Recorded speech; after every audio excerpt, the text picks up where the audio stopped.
pine trees. They're everlasting, they're evergreens, but they're pine trees.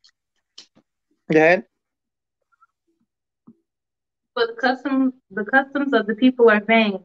For one cutteth a tree out of the forest, the work of the hands of the workmen with the axe. So he cut it down. Go ahead. They deck it with silver and with gold. So he take it home with them, and he have all his ornaments. And what's the color of the ornaments are? What he said it was? Silver and gold. So he taking the little silver balls, the gold balls, and they covering up. They got the lot of them running around the tree, decorating it. Go ahead. They fasten it with nails and with hammers. So they got the tree from falling, so they put it down on the floor. And remember he had these little, I don't know, back in the, y'all watched the movies, would he have the one with the X and he have the tree on top of it? And he nail it to the ground? Mm-hmm. That's what he used to do back in the days. Now they have a little tree stand, you just pop it in there. But to hold it still, go ahead. That it moves not. They are upright as the palm tree, but speak not. They must needs be born, because they cannot go. Be not afraid of them, for they cannot do evil, neither also it is in them to do good. Fine. So, we do Christmas, anybody? No. Is it in the Bible? No. Is the Christmas in the Bible? It's Christmas in the Bible. Do we celebrate Christmas? Yahweh says, celebrate Christmas. It's a part of the feast days. Okay, he said, no Christmas celebrating, and it's a way of the heathens. So they telling us not to do any of this, and y'all get the understanding? Everybody have any questions? Go to Jeremiah 10. If y'all don't believe me, read it. So we go into the Torah portion. I had to let that out. It's like I said, it was a hard day yesterday. We kept saying, I was like, So the girl got mad at me because I said, I don't want to know no more about y'all little heathen days. She said, why are you calling it heathen? Like you better than us. I said, oh, because we are. Because it said so. So we have to follow the heathen the way of the heathens, okay? All right, so it's good to bring it up, to coworkers. My coworkers don't give me no hack about nothing. I just tell them and they be like, oh, okay. And I work in the hospital, so it's not the coworkers, it's the patients. It's the patient parents. He keeps talking to me. like you don't know, so a lot of people that coworkers there, they know. They've been doing this for years. Like, oh, here she come. Hi, happy Hanukkah to you. Whatever they said, you won't say nothing. But the patients' mothers, they're sitting there, and the father sitting there, and they come walking through the hallway, or they go through the corridor, and they say things, and I'm like, you see I don't look regular. Don't say unregular things. You got a head wrap on. Yeah, I don't have a head wrap on. The patient, half of them been there for like 10 days. Somebody with some fringes on my skirt, they know that's abnormal. That's everybody don't have that on. So you're gonna ask me, you're gonna say that to me. I don't know. It's abnormal. I think they're abnormal for these people. Okay, when we start reading the quote, I'm gonna go ahead and let you start. You can do one and I'll do two. Like we'll just go back and forth if that's cool with you. And then you'll get those precepts, and the month you'll be everybody know they roll. Yeah. So we going to Exodus chapter 1.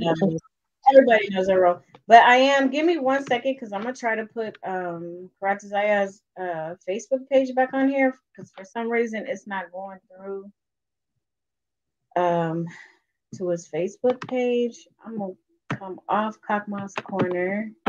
Okay. For a second. And I'm going to go on. Let's see if it'll. I don't know why, but it's saying like the live can't be added. On his page? We are live on his. Yeah, it's not. I don't know why. It's not doing it. So instead of keep trying to do that, I'm going to put it back on Chakma's corner. And then, wait, I'm gonna put it back on Chakma's corner. It's a true magnifying glass.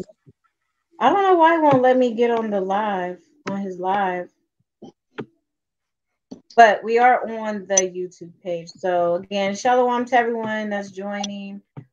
Just to recap, this is for men. This is for women and men only. Going off. Men and women and men only.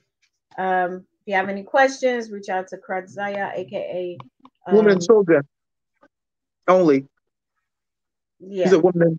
I said women. And Y'all men. know what I mean. Women and children only.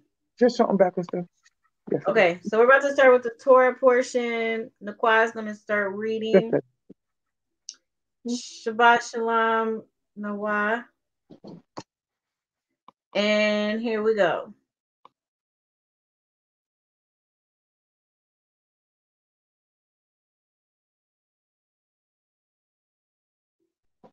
Sloppy, I had to talk to one of you lot. He might have put y'all on mute because somebody was not listening. He kept looking at me, staring at me eye to eye contact like we equal.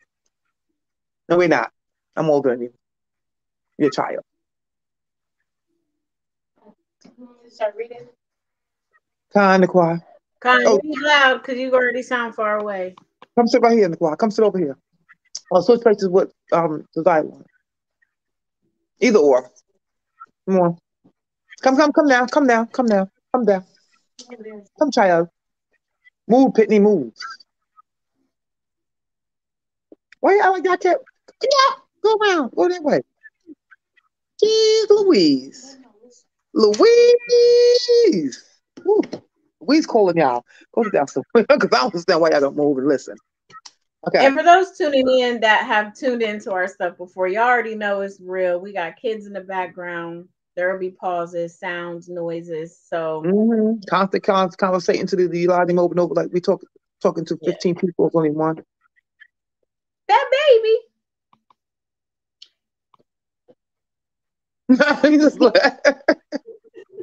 He said, I heard my name. All right, are we ready, Naquan? Fine. All right, let's go. Deuteronomy Chapter 1, verse 1. Deuteronomy or Exodus? I'm like, Deuteronomy, girl. We there with Mashaan. Remember we kept Mashaan is an Exodus. So everybody know what happened last week? All right, this is when Jacob just passed, Joseph just passed. Joseph, before he passed away, he told his brothers that Yahawah is going to redeem us. And he's going to come to save us out of Egypt. So Joseph already knows what's going to happen. So now we're in Exodus. So let's hit the movie, the show, the real life, the history continue. And she's about to read Exodus chapter 1. Go ahead. Exodus chapter 1, verse 1. Now these are the names of the children of Yasharahla, which came into Egypt. Every man in his household came with Jacob. This is when they went back and to go live with Joseph. They all went back and got their siblings, their brethren, their children, their grandchildren, and these all the tribes and everybody's coming back. Coming to stay in Egypt. Reuben, Simeon, Levi, and Judah, Issachar, Zebulun, and Benjamin, Dan and Naphtali, Gad and Asher, and all the souls that came out of the loins of Jacob were 70 souls, for Joseph was in Egypt already. And Joseph died, and all his brethren, and all that generation. And the children of Yasharahla were fruitful and increased abundantly. So what nation that keeps having children back to back all day long? Like we do, because my mama had 8 children. My Abba had 12 siblings. Their Abba had 12 siblings. Like I said, if you have no TV, you have nothing else to do, you're gonna keep having the babies. You don't keep having the babies. So we are breeders. We are strong women. We get them and keep on moving. While we pregnant, we working.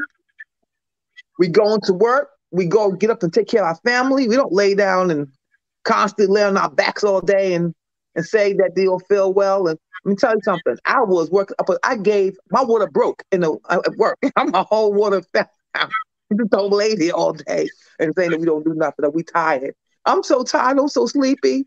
Nah, you must not be an Israelite. You must be a Hamite mixed blood. Ain't no way. I feel like I could move all day long. But that's here and there. Go ahead, hon. And the children of Yasharahla were fruitful and increased abundantly and multiplied and waxed exceeding mighty. Mighty. Woo, we are mighty people. Go ahead. And the land was filled with them. Now there arose up a new king over Egypt, which knew not Joseph. Remember the king that was Joseph? What was he? Everybody can tell me about the king from last time with Joseph? What was he? What tribe? I mean, not tribe. No. What was he to Joseph? Did he glorify Joseph? Did he make Joseph the what? The overseer. Remember? So this king is now gone. So this king, this is not the newer king. The king that was there first. You done turn my camera away. The king that was there before made Joseph the overseer. He went to him for dreams. Joseph was an Israelite. So now the king is dead. Guess what happened? Look, she's gonna read what happened next. And he said unto his people, behold, the people of the children of Yasharahla are more and mightier than we. Come on, let us deal wisely with them, lest they multiply. And it come to pass that when there falleth out of any war, they join also unto our enemies and fight against us. So they were scared. Why were they scared? Everybody can tell me? Y'all know? They know why Pharaoh was scared, why the Egyptian was scared? He just said it. He said there. We're mighty people. Everybody can hear the choir? We are mighty people. No, okay, you heard the choir. We was mighty people, so therefore what happened? He was like, oh, name's going to plot against them because they're going to come in and take over. Yes, Khan. Oh, we were multiplying fast. So I mean, we was going by we was at thousands. Like 1 week it was 100, next week we was in thousands. It was just kept multiplying. We came in here with just the tribes. We came in with the 7 people. No, happened. 3 people turned into what? Thousands. You was nearly getting it in, having children back to back, strong men, and the woman was going to the field working. Whew. I love our people. I do. I love our people. I do.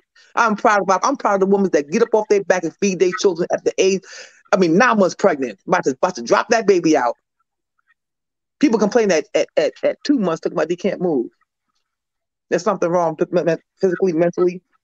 I feel like those are Hamite mixed people or Gentile mixed heathens. Go ahead. There they did set. Wait. Let me start back at 10. Come on, let us deal wisely with them, lest they multiply. Kill us. Let's figure something out. Let's try to get them to stop. Go ahead. And it come to pass that when there falleth out any war, they join also unto our enemies and fight against us. Mm-hmm. So get them up out of the land. Get these people out of here. Something. Get them out. Do something with them. Destroy them. Kill them. Something. Therefore they did set over them taskmasters to afflict them with their burdens, and they built for Pharaoh treasure city. Man, he took us and put us in slavery. We was over in Goshen, had our own little place over there. The Pharaoh, he gave us our own area. Here we go, come over here and just enslave us because they're jealous. And these days are going to stop by enslaving us, are going to stop us. Go ahead. Them in Ramses. But the more they afflict them, the more they multiply. Yeah, we were angry now. We was going home talking about, the men was hated. So they felt like they was enslaved. So they go home to their woman. And what the women do? Comfort them and love on them. What happened? They go, no, baby. We multiplying because now they inflicting. The men have, the only thing they have was to go home to was their family because they're being at work, being afflicted. They 5 minutes. The world was inflicting them. Go ahead. That's crazy how everything just split. What you mean? Yeah, because it went from one, because the jealousy. Jealousy flips, the jealousy makes things worse. Okay. Mm-hmm. And they were grieved because of the children of Yasharahla. And the Egyptians made the children of Yasharahla to serve with rigor. And they made their lives bitter with hard bondage. Oh, because they were jealous. Because we was multiplying. They made an assumption, assumed that we was going to come and attack them and take everything. So then they started creating this image in their head like, wow, this is what they had. This is the Pharaoh. Huh? So they like they about to just take all our stuff. They about to wipe us out. So let's wipe them out first. Yeah. That's that big imagination right there. Mm-hmm. That's crazy. How jealous he just took that. Go ahead. In mortar and in brick and in all manner of service in the field. All their service wherein they made them serve was with rigor. And the king of Egypt spake to the Hebrew midwives, of which the name of one was Shiphrah, and the name of the other Puah. And he said, will ye do the office of a midwife to the Hebrew women, and seize them upon the stools? If it be a son, then they shall kill him. I mean, that was just that much jealousy. So he was telling the midwives to go over there and kill them, kill all every firstborn son that comes. No, even firstborn, every boy that comes out of the matrix. So you can do it just jealous. Just kill them all. Just take them. It was jealousy and fear. But it was jealousy started first. It went from look at them multiplying over there. Look at them getting bigger. Look at them women. Look at them people. They're strong. My gosh, look at them. 50 million of them. Yeah, we got to kill them off. And especially the men, because what the men was doing, multiplying. Without the men, they can't multiply the woman. I mean, you can't multiply to have the baby. You can't drop that seed. Because women, well, some people believe that woman and woman can have children. You know that? Yeah, some people believe that. So I had somebody believe it. I don't know, because now when we did that, what was it, last year? And somebody was arguing back and forth, and they said, I don't know if that was you. We did a thing, and lady inboxed me. She said, no, men, we did a live on Goddess. I think it was 2 years ago. It was 2 years ago. So they inboxed me and said, I don't know why y'all feel like the men is power. They not. Women could have, that's a whole new time, the time frame. But that was one of them people that was claiming goddess and queen and all that stuff. That was trying to argue and debate against us. And I was like, what the? I was so in shock. I was so in shock. I said, what, test tube? She said, no, not test tube, baby. How? So it was saying, you explain to me? I was cracking up laughing. But yeah, without men, they ain't, we're a woman. We carry the baby. We a strong woman that carry for 10 months in our womb, go to work, climb mountains. 10 months. On the 10th month, you give birth. Because the whole time, 9 months. So we climbing mountains. I mean, there's females that run, like jog. I watched a pregnant lady on my job jog. I said, you jogging while you pregnant? I said, that fall out your bed. She said, where? There's many women that still keep up their fitness routine while they're pregnant. The lady that works at a job, she goes out. She's one of the nurse practitioners. She's 8 months pregnant. And this lady goes out and put her sneakers on. I said, where you going? I'm going to jog for lunch. Girl, go feed that baby. She said, no, ain't the baby going to fall out? Now, I heard, this was my theory. I thought if you keep running while you're pregnant, I thought, I don't know why I thought this. like an animation in my head. Did the baby fall out? And you have early delivery. She said, no, she worked out. She had 5 children. She's a short little Hebrew Haitian lady that she keep her exercise. He said for her, since her husband keep giving the baby, she can't help it, so she have to exercise to keep her small frame.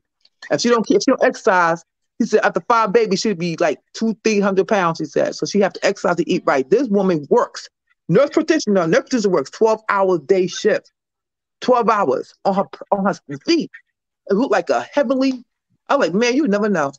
But yeah, she runs anyway. So without the man. Without the man would be the seed. The seed without the woman, she can't carry. I mean, they need both. The man needs the woman in order to incubate that belly, and the woman needs the man in order to put that seed into the belly. That's what they kill off the men. They kill off the men because the men drop that seed in there. The woman's going to develop. She's not going to miscarry. They have miscarriages. I'm telling you. Because they but also, I feel like they kept. I mean, if they keep the women, then they'll be building up their own. They've seen how we multiply, how we can flourish, how we can bring forth children. So if we're killing off their boys and we're killing off the men, if they're killing off our boys and they're killing off our men, then we're only left to deal with them. So now we're building for them. Oh yeah. That's another one too. They did that back in slavery. Well, at least the breeders too, anyway. But yeah, that's nothing to this. Have babies for them, and that's it. Wipe around the whole. They could wipe the whole generation of Israelites out like that, and just give us to the Gentiles, and all our children becomes whatever the father is.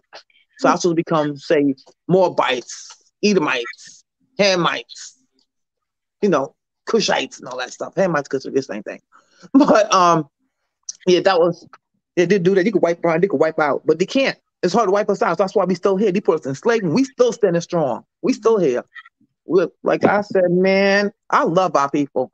I do. I love our people. I love our whole 12 tribes. Go ahead, Nicole. You want 16?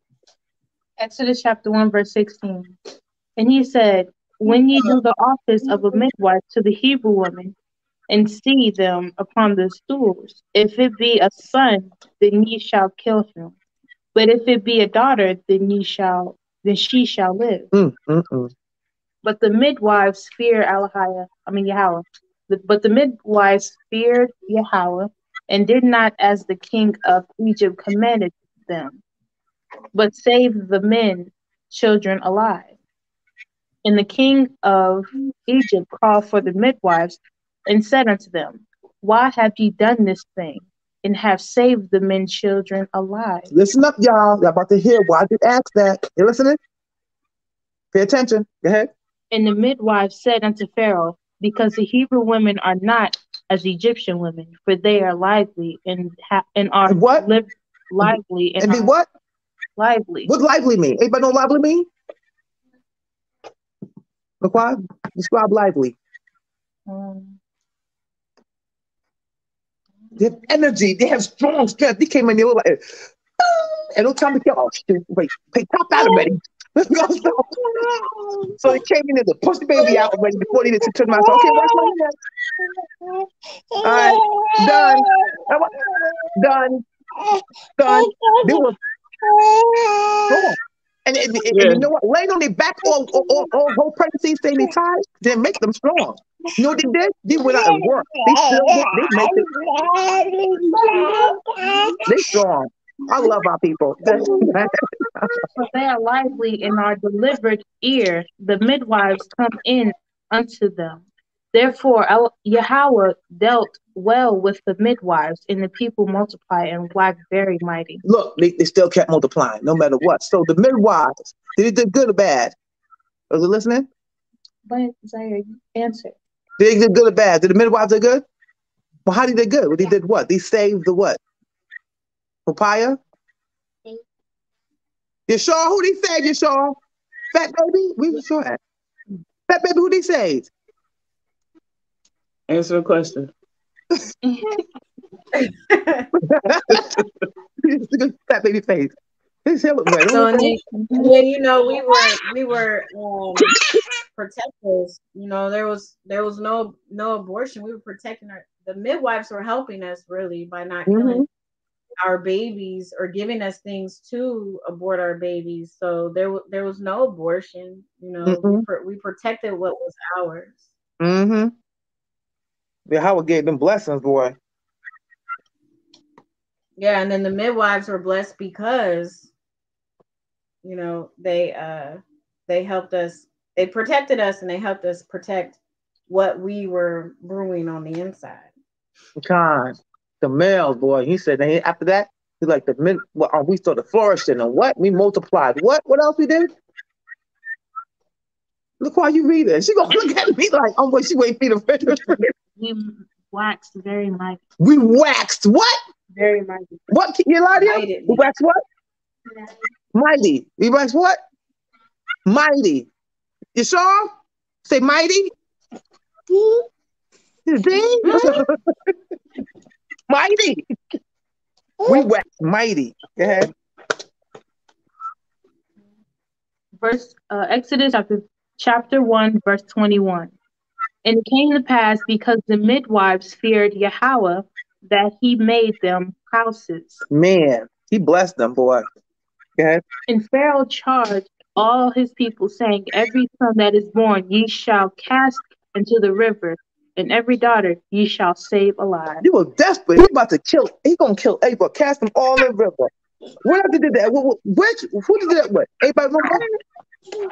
What you mean? I mean, who did this twice? Did this twice in the Bible? I mean, when they threw the babies over the wall?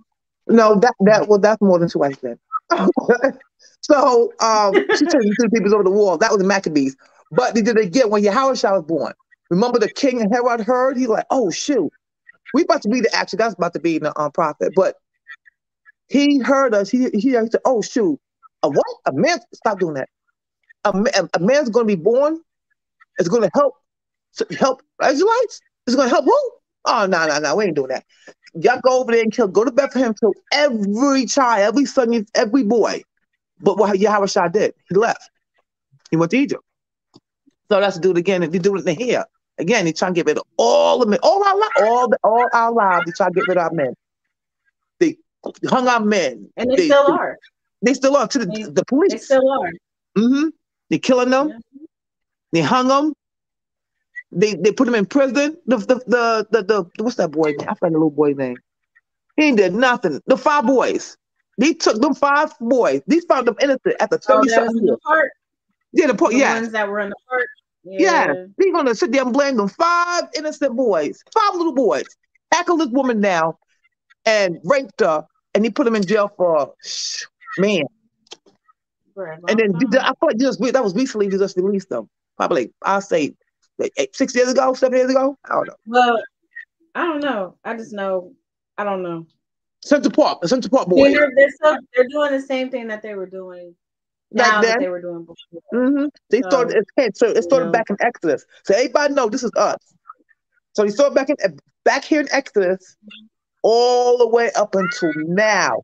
And Yahawah did. I mean, we cry out for him all the time, but you see why that we're gonna keep crying. Go ahead. Oh, well, you finished, right? So we can do a Kal Asherah. Kal Asherah? Oh no, sorry. Go ahead. Kal Asherah. Kal Asherah.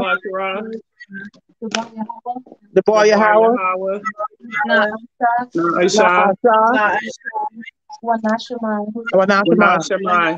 All that Yahweh has said. All that Yahawah has said. What we do. We will do. What we do. And here. And here. And here. That was a big yawn, fat baby. All right, so I'm gonna start with. Okay, so we know we just went through the Pharaoh saying he wanted all the boy babies killed. So now we're going to read about the birth of one particular baby and how he was saved. Exodus 2, verse 1. And there went a man of the house of Levi and took to wife a daughter of Levi. Wait, so what was Mashaan? What tribe Mashaan from? Yeah. Y'all not listening? We didn't even say who he was yet, dang. We did. This is the mother and the father was from Levi. The mother didn't even say who he was going to be yet. I was building up to that. You gonna bring it out already? Like I said, we're gonna read about a baby who's, and then where was Mashaan? Who was Mashaan? Dang, no suspense. No suspense. Go ahead. Let's call a spoiler. All right. All right. And there went a man of the house of Levi and took to wife a daughter of Levi. And the woman conceived and bare a son. And when she saw him, that he was a goodly child, she hid him for 3 months. Who was 3 months old? See, they're going to say his name for a minute because his name going to be exact for a long time. It don't matter. Who we talking about now? Why?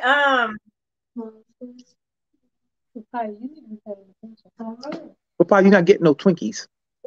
We don't even. Oh no, I'm just saying something. So we just say, because these let me playing to just closing the eyes going to sleep. We don't need. Well, why did she hide him? Why do you think? Why do y'all think she hid him? So what? So he didn't die. You heard him, Mashaan? You said so he couldn't die. So he won't die. Khan. Okay. Who's he? You who's he though? Khan. 3. Girl. And when she could not longer hide him, she took him an ark of bulrushes and daubed them with slime and with pitch and put the child therein. And she laid it in the flags by the river's brink. Oh, that's a wicked. And his. You gonna give it to them? What's that? And I was saying he put them in a wicked. It's like because I looked up bush because I read earlier. I said bulrushes. You know, little ugly things with the little thing. Ooh, I don't know. They know like the swamp area, and you got this ball on top of it. And like I think I was listening to it earlier too when it was explaining what it was. So like the bulrushes and the dabbing it with the slime and the pitch was so that no water could get seep through. She was a good seamstress. She took bulrushes and made a wicker basket out of it and made it seals where nothing could get into it. She was talented. Rashwan, you're gonna have to make us these things. When time comes, you have to come up and make us these baskets and save these boys when the time comes. Because she took, I said, oh my God, I had to read it. I was like, let me look up what bush was. And I look it up. Some things are thick. Like she took the thick of the little stem part and she stemmed it. And she probably cut the tip. She was doing a whole bunch of crafting just to get it in there to save her son. She's a great mama. I love her. I do. I love her. She went and saved her baby. She said, honey, we're going to make this work. She probably got sprinkles, splinters. Them things are thick. I'll look at them. Our things are thick as crap. Go ahead. 4. Every woman, of course. And a lot of men. To wit, what would be done with him. So his sister was like watching, standing back watching. She's about to be real protective over her sibling. And the daughter, that's what you are. Huh? That's the choir. She's gonna protect it over her siblings. Like when the time comes, she's gonna be like, I'm gonna put you on my back. I'm gonna carry you on my back. Okay, so hold on tightly. You're gonna run real fast. 5. And the daughter of Pharaoh came down to wash herself at the river, and her maidens walked along by the riverside. And when she saw the ark among the flags, she sent her maid to fetch it. And when she had opened it, she saw the child, and behold, the babe wept. And she had compassion on him and said, this is one of the Hebrews' children. How she know that? So, okay, let's talk about that. How does she know that? How does she know it was a Hebrew child? This is one of those one of them scriptures that you can use for color scriptures to say who we were, that we were the people of, the people, we were the Israelites, because right here, how do you know? Because the skin tone was different. Hold up, but it's a Hamite. It's Egyptian. So we the same complexion, but somehow, how do we know difference? It had to be something. It had to be in the way that the baby looked. Yeah, because Hemites got that. Hemites got the big dang foreheads. They have the head pushed, and then they look hideous. No, I'm sorry, Salaklia. They have the head pushed back. They have the forehead. They have this. Just to fit it, so that's probably your hair. No, as I said, Salaklia. No, some of them. I'm sorry, not all Hemites look crazy. No, because I got a big forehead. No, they got different kind of forehead. So I have a big forehead too. You can tell different. They have a forehead too, but like we have different face structure.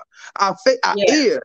That's what I'm saying. Like the features of the child were different. Yeah, no, because he said the coloring of a Hebrew. I said, what's the color of a Hebrew? Isaiah. What's your name? We're all different shades. Yeah, different shades. So what you mean by that? You said the covering or the color? Color. You said color? I thought it was a covering there. A covering? They used to watching the TV show. He's talking about the TV show in the Hebrew when he put the blanket over him in the cartoon, and it was the color of a with them blank, some old looking blanket with the holes in it. And so he picked up and said, "Oh, sure, poor blanket." He said, "Is it the cover of the blanket?" Like, no, that's not what. That's TV show. TV show. That's what happened in the cartoon, in the movie. Well, the point is that there was a distinct. There's a distinguish between the Hebrews and the Egyptians. So that's like another good way to show that there was a difference. All right, verse 7. Then said his sister to Pharaoh's daughter, shall I go and call to the nurse of the Hebrew women, that she may nurse the child for thee?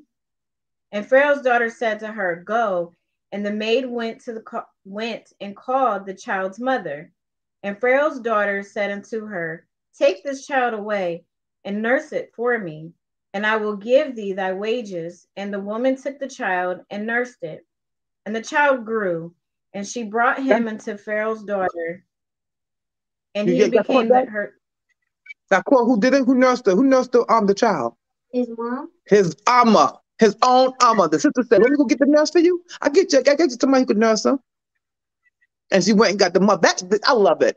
She raised her own man. She raised her own child. She nursed him for how many years? Yeah. I got a question. Only because the story, like, I was just like, wait, I'm thinking I'm about to read the story that I listened to this morning. Oh. But it ain't right here. That's why I'm like, that ain't how the story go. But that's because I just remember what I was listening to this morning. But so yeah, never mind that thought, because we not bringing that out. That's coming out tomorrow. Okay, never mind. Okay. 10. And the child grew, and she brought him into Pharaoh's daughter, and he became her son. And she called his name Mashaan, and she said, because I drew him out of the water.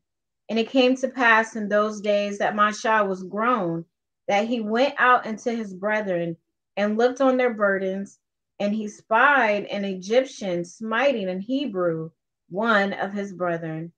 And he looked this way and that way. And when he saw that there was no man, he slew the Egyptian and hid him in the sand. Well, y'all did that? Yeah. If you seen somebody attacking your own people, like if an Edomite came over and start beating them, well, I'm telling you off my brain, I'm gonna do. If I see a cop beating on, first we do that now. We record half of the stuff. We go around, we pull our phone out instantly. A lot of them try to save them. A lot of them try to jump in, but he can't. I'm telling you, I will have to beat some brick off somebody. If I see somebody beating one of my Ahchwathyan up, another freaking, especially another tribe, another Edomite or Hamite, yeah, they're gonna be done for. Yeah. The monster did what he's supposed to do. Monster did it. I mean, right? But oh yeah, this is another color scripture about to come up too. Go ahead. 13. And when he went out the second day, behold, 2 men of the Hebrews strove together and said to him that did the wrong, wherefore smitest thou thy fellow? And he said, who made 14? And he said, who made thee a prince and a judge over us? Intendest thou to kill me, and thou killedest the Egyptian? And so Moses. So to distinguish them. So they knew Moses was no Egyptian. They knew he was something else. He knew it was one of him. Right? Right? He did? You got something to say? He said he. Go ahead. Just say it. He what? Yeah, he's a Hebrew. He's a Hebrew. He's the African. He was right. He's a Hebrew. They could tell because, like I said earlier, I'm around the same. There's a distinguish, so they could tell the difference between different people. Our people, we can tell different. I can tell. I can look at somebody like, you a Hamite. Yeah, go ahead. 14. And he said, who made thee a prince and a judge over us? Intendest thou to kill me, as thou killedest the Egyptian? And Mashaan feared and said, surely this thing is known. Man, he was scared. He was like, oh, you're about to get in trouble. He was scared, like, let me get up out of here. He was like, oh, shoot. They see it? Who else seen it? 15. Now, when Pharaoh heard this thing, he sought to slay Mashaan. But Mashaan fled from the face of Pharaoh and dwelt in the land of Midian, and he sat down by a well. Now the priest of Midian had 7 daughters, and they came and drew water and filled the troughs to water their father's flock. And the shepherds came and drove them away, but Mashaan stood up and helped them and watered their flock. And when they came to rule their father, he said, how is it that ye are come so soon today? And they said, an Egyptian delivered us out of the hand of the shepherds, and also drew water enough for us and watered the flock. Who met the about? Who seen who? Well, She was a working woman too. But who met the woman they read by the river? Anybody remember? Met the rib. Well, not really. Let me scratch that by the well. Not really, because Isaac didn't go. No, Isaac. Isaac met his rib, but he didn't go. His servant went instead. So scratch that. But still, Mashaan, I see a strong woman that's working. No lazy bone. He's picked up, so I'm starting working at that well. Okay, so the Midian people, what were they? Like, I'm asking for myself. I'm asking you. What do you mean? What do you mean? What were they? What? Because they said, because their answer was, an Egyptian delivered us out of the hand of the shepherds. So to them, he looked like an Egyptian. Oh, because the clothing he had. Remember, he ran when he left. So when he left, he still had his garment on. He still had his sword on. He still had his military clothes on. So when he got to the thing, he didn't go there. He didn't go and strip his clothes on. He ran there as is. So he had his garment. He had his military. Other than the military, he was a warrior, soldier. So if y'all read Jasher, you keep moving this. If you read Jasher, well, you're not supposed to tell book. Well, if you read other books, Moses had on a whole entire garment on. He had his sword still on him. So when he left, he left as is. He left with whatever he had on that day. So he had to them, like Egyptian. Like if I see, wait. It says the Midianites were Shemitic. They were Shemitic people.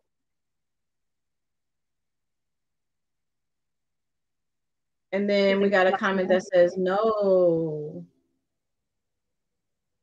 Why are you reading? We can't. I'm reading the comments. The Midians are the children of Abraham. That was Abraham's what's it? Kathaya, what her name is? Keturah was Midian. Keturah. That's Abraham had a son. It was Midian. Right. So maybe okay. I'm gonna keep looking at the comments because maybe the question will get answered a little bit differently. Keturah, Khan, we said Keturah. All right. 20. Exodus 2, verse 20. And he said unto his daughters, and where is he? Why is it that ye have left the man? Call him that he may eat bread. And Mashaan was content to dwell with the man, and he gave Mashaan Zipporah his daughter. And she bare him a son, and called his name Gershom. For he said, I have been a stranger in a strange land. And it came to pass in process of time that the king of Egypt died, and the children of Yasharahla sighed by reason of the bondage, and they cried, and their cry came up unto Yahawah by reason of their bondage. And Yahawah heard their groaning, and Yahawah remembered his covenant with Abraham and Isaac and with Jacob. And Yahawah looked upon the children of Yasharahla, and Yahawah had respect unto them. Call out Shirah. Yahawah. The bar Yahawah. Nasha. Nasha. Wanashamaya. Wanashamaya. All that Yahawah has said. All Yahawah has said. Will do. And here. God, you sure? He's doing it. He's calling response. All right, I got a few precepts. Oh yeah, precept 24. Yeah, I got a few precepts that'll go with Exodus 2:24. We crying. This is what we crying out. We crying. We ask Yahweh, please save us from these evil people. They killed us, killed our babies. Took our children. Please get from here. So the first precept is going to be in Isaiah chapter 45, verses 17 through 19. If I can ever get to it, because of this little baby. Oh, he touched it. Oh, look at him. He's flipping it back. And just to recap real quick, so this was the chapter where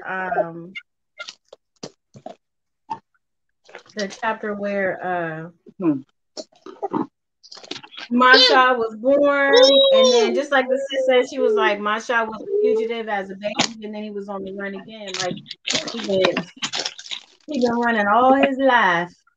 He had to get in the little basket and go down the stream.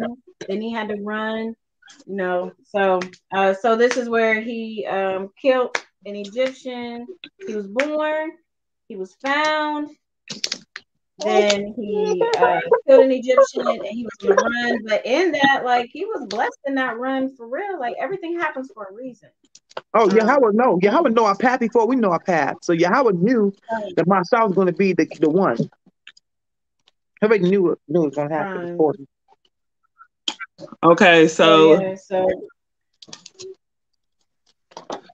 Isaiah 45, we're going to start at verse 17.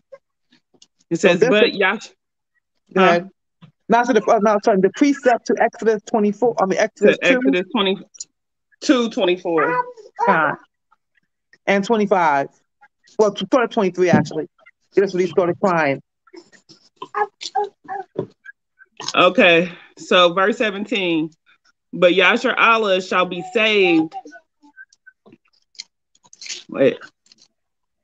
But Yasharahla shall be saved, and Yahawah with an everlasting salvation. Ye shall not be ashamed, nor confounded world without end. For thus saith Yahawah that created the heavens. Am I on the right verse? Mm-hmm. Wait, you said 45, verse 17? Okay. Verse 18. For thus saith Yahawah that created the heavens, Ahchwathyan himself that formed the earth and made it. He hath established it. He created it not in vain. He formed it to be inhabited. I am Yahawah, and there is none else. I cry. I mean, we can't just do wicked and just keep crying for him. We have to do good, and Yahawah will come back and say, well, we have to do good by him. So he will come and save, but he will answer our prayers. He will talk. You still have to keep talking to him. Yeah, he will save us again. But when he comes, you're gonna have to do good, though. You can't just do wicked and say, I read the Bible today and said I'm gonna go or pray and say I'm gonna go ask Yahawah to help me because you were just out there doing a whole bunch of things and come out and say, like, oh, the water got cut off. Please, Yahawah, let the water get cut off today. What you did for him? You gotta do something for him. To protect. Romans 11. Yeah, second precept to Exodus 2:24 is going to be in Romans 11, starting at verse 26. And so all Yasharahla shall be saved, as it is written. There shall come out of Zion the deliverer, and shall turn away ungodliness from Jacob. 27. For this is my covenant unto them when I shall take away their sins.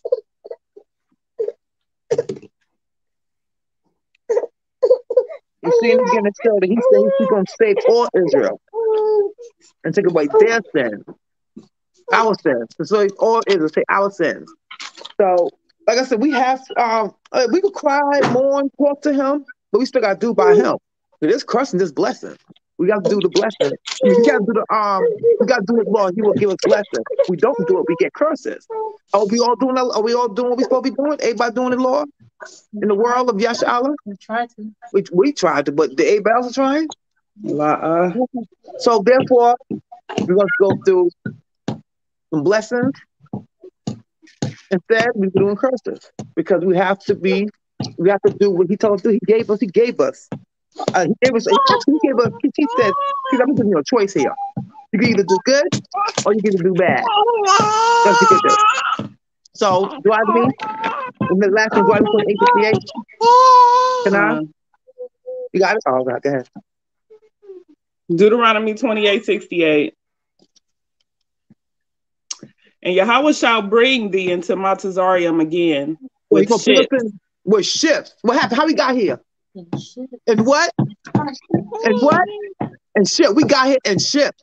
Why? Because what? This is if y'all read Book of Deuteronomy 28, it's the blessings and curses. And he gave us some two choices. He said, you do the wrong, you don't. So we did absolutely through the wilderness. We went through all that stuff. This is Deuteronomy, the Book of Deuteronomy. We went through all that stuff. We did what? We complained. We said, oh gosh. So we got the curses. So what's one of the curses? We're about to read. Keep reading one of the curses on 68.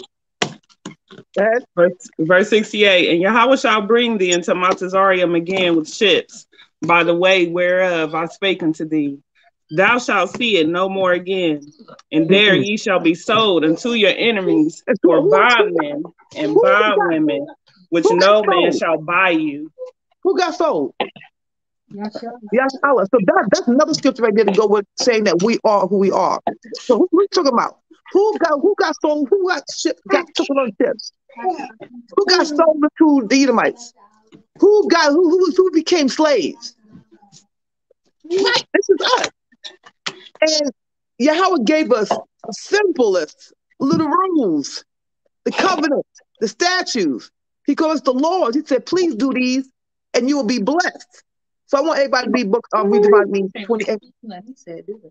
He said, do them. He gave them an option. He gave them a choice. He said, you either you don't. He said, you could do it if you do. If you don't, you don't. Guess what's going to happen? You get curses. And where we in now? We're in the curses. Because our forefathers didn't do it. And now it's taking us to pick up the slack and revamp that law, to keep doing it, to keep teaching, to keep loving, to keep honoring. There's two categories. Love the people and love Yahweh. Simple. Break it down two categories, see how fast and easy it is. So, yeah, they crying and mourning now in Exodus 2, chapter 23, 24, 25. And they ask Yahweh for help. Is Yahweh going to send help? Is Yahweh going to send help now? No. Did Yahweh send him before? We're about to read into who he says. What you about to say now? About to read. Go ahead, your turn. You did call Ashra. Go ahead. Rashman did it already. She did call Ashra already. Oh. Okay. No, Kanab just read the last. Kanab just read the last precept. Mm-hmm. All right. Exodus chapter 3, verse 1. Now Mashaan kept the flock of Jethro, his father-in-law, the priest of Midian, and he led the flock to the backside of the desert, and came to the mountain of Yahweh, even to Horeb. Hold on, I was reading this earlier. I mean to cut the mic off, but he was herding people. He already started doing this already before, because he had to herd us. He had to take all that, and he was like a shepherd. Take all his flock and keep it in order. So what Mashaan was doing just now, I was like, ain't that crazy? I was already doing that. He already herding them. He was in the military. Mm-hmm. He came out the military, the strongman military, came and started herding people, herding flocks. And now he was herding people and keeping them in order, keeping them from one of the flocks running away. We're trying to keep them together, but we was vicious people, boy. Woo! We was making Mashaan head gray instantly. Go ahead. And the angel of Yahweh appeareth unto him in a flame of fire out of the midst of a bush. Who is this, Yahweh? Who is this? Yahweh talking to Moses. Yahweh Shai. Do you see the light? Yeah. I'm talking. Is it bothering y'all? Because I can't see my. It could be bothersome. Because I don't know my eyes. I don't know what it is. My eyes are dimming. Okay, is that you start screaming? He laughing because you laughing. You don't know what's going on. Go ahead. Okay. And the angel of Yahweh appeared unto him in a flame of fire out of the midst of a bush. And he looked, and behold, the bush burned with fire, and the bush was not consumed. And Mashaan said, I will not turn aside and see this great sight, why the bush is not burnt. And when Yahweh saw that he turned aside, I should say Yahushua, right? Yahushua called unto him out of the midst of the bush and said, Moses, Moses. And he said, Here am I. And he said, Draw not nigh hither. Put off thy shoe from off thy feet, for the place whereon thou standest is holy ground. Moreover, he said, I am Yahawah thy father. I am the Ahchwathyan of thy father, the Ahchwathyan of Abraham, the Ahchwathyan of Isaac, the Ahchwathyan of Jacob. And Mashaan hid his face, for he was afraid to look upon Ahchwathyan. So he could see him. What did Yahweh said? No one have seen his face, right? Mm-hmm. No one seen his face. He's seen the backside, but he never saw his face. Mm-hmm. So he was scared to look upon him. He was scared. It was like, oh shoot, nobody have seen him. But this is Yahawah that he's talking to. So because Yahawah is with us. In the beginning, he was the Word turned to flesh. Mm-hmm. John 1. Read it. I mean, we don't go to it because that's John 1. He was the Word is flesh. So he right here, Mashaan was scared, so Mashaan turned his face away. Because no one has seen his face. And Mashaan spoke, and that was his friend. They spoke. I mean, I want that relationship with Yahweh. I was just, like I said, I just want that loving, talk to Yahweh every night relationship. Like I said, I got these little God glasses, I be reading at night. See these little glasses? I can't see right now. So we can't get confused here. So this Yahweh or Yahweh? Yahweh. Because nobody's seen Yahweh's face. He said to say Ahchwathyan. Ahchwathyan. Wow. Ahchwathyan. Well, tomorrow when she say God. He said Nick was saying Ahchwathyan. Okay. Ahchwathyan. All right. That's power, right? Correct? Okay. Go ahead. Verse 7. And Ahchwathyan said, I have surely seen the affliction of my people which are in Egypt, and have heard their cry by reason of their taskmasters. So he heard us screaming. What we read in 24, he heard them cry. And Yahweh said, look upon the children of Yasharahla, and Yahweh have respect unto us. Respected us. So he's going to send Mashaan. So here you go. Verse 7. Read again. And Ahchwathyan said, I have surely seen the affliction of my people which are in Egypt, and have heard their cry by reason of their taskmasters. For I know their sorrows. And I am come down to deliver them out of the hand of Egypt, and to bring them up out of that land unto a good land, and a large unto a good land and a large, unto a land flowing with milk and honey, unto the place of the Canaanites and the Hittites and the Amorites and the Perizzites and the Hivites and the Jebusites. Now therefore, behold, the cry of the children of Yasharahla is come unto me, and I have also seen the oppression wherewith the Egyptians oppressed them. Come now therefore, and I will send thee unto Pharaoh, that thou mayest bring forth my people, the children of Yasharahla, out of Egypt. And Mashaan said unto Ahchwathyan, who am I, that I should go unto Pharaoh, and that I should bring forth the children of Yasharahla out of Egypt? So it's not like he just felt like they're not going to believe me.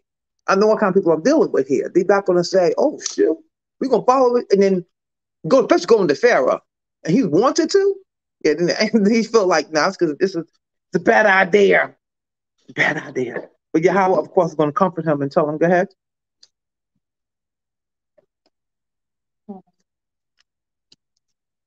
Exodus chapter 3, verse 12.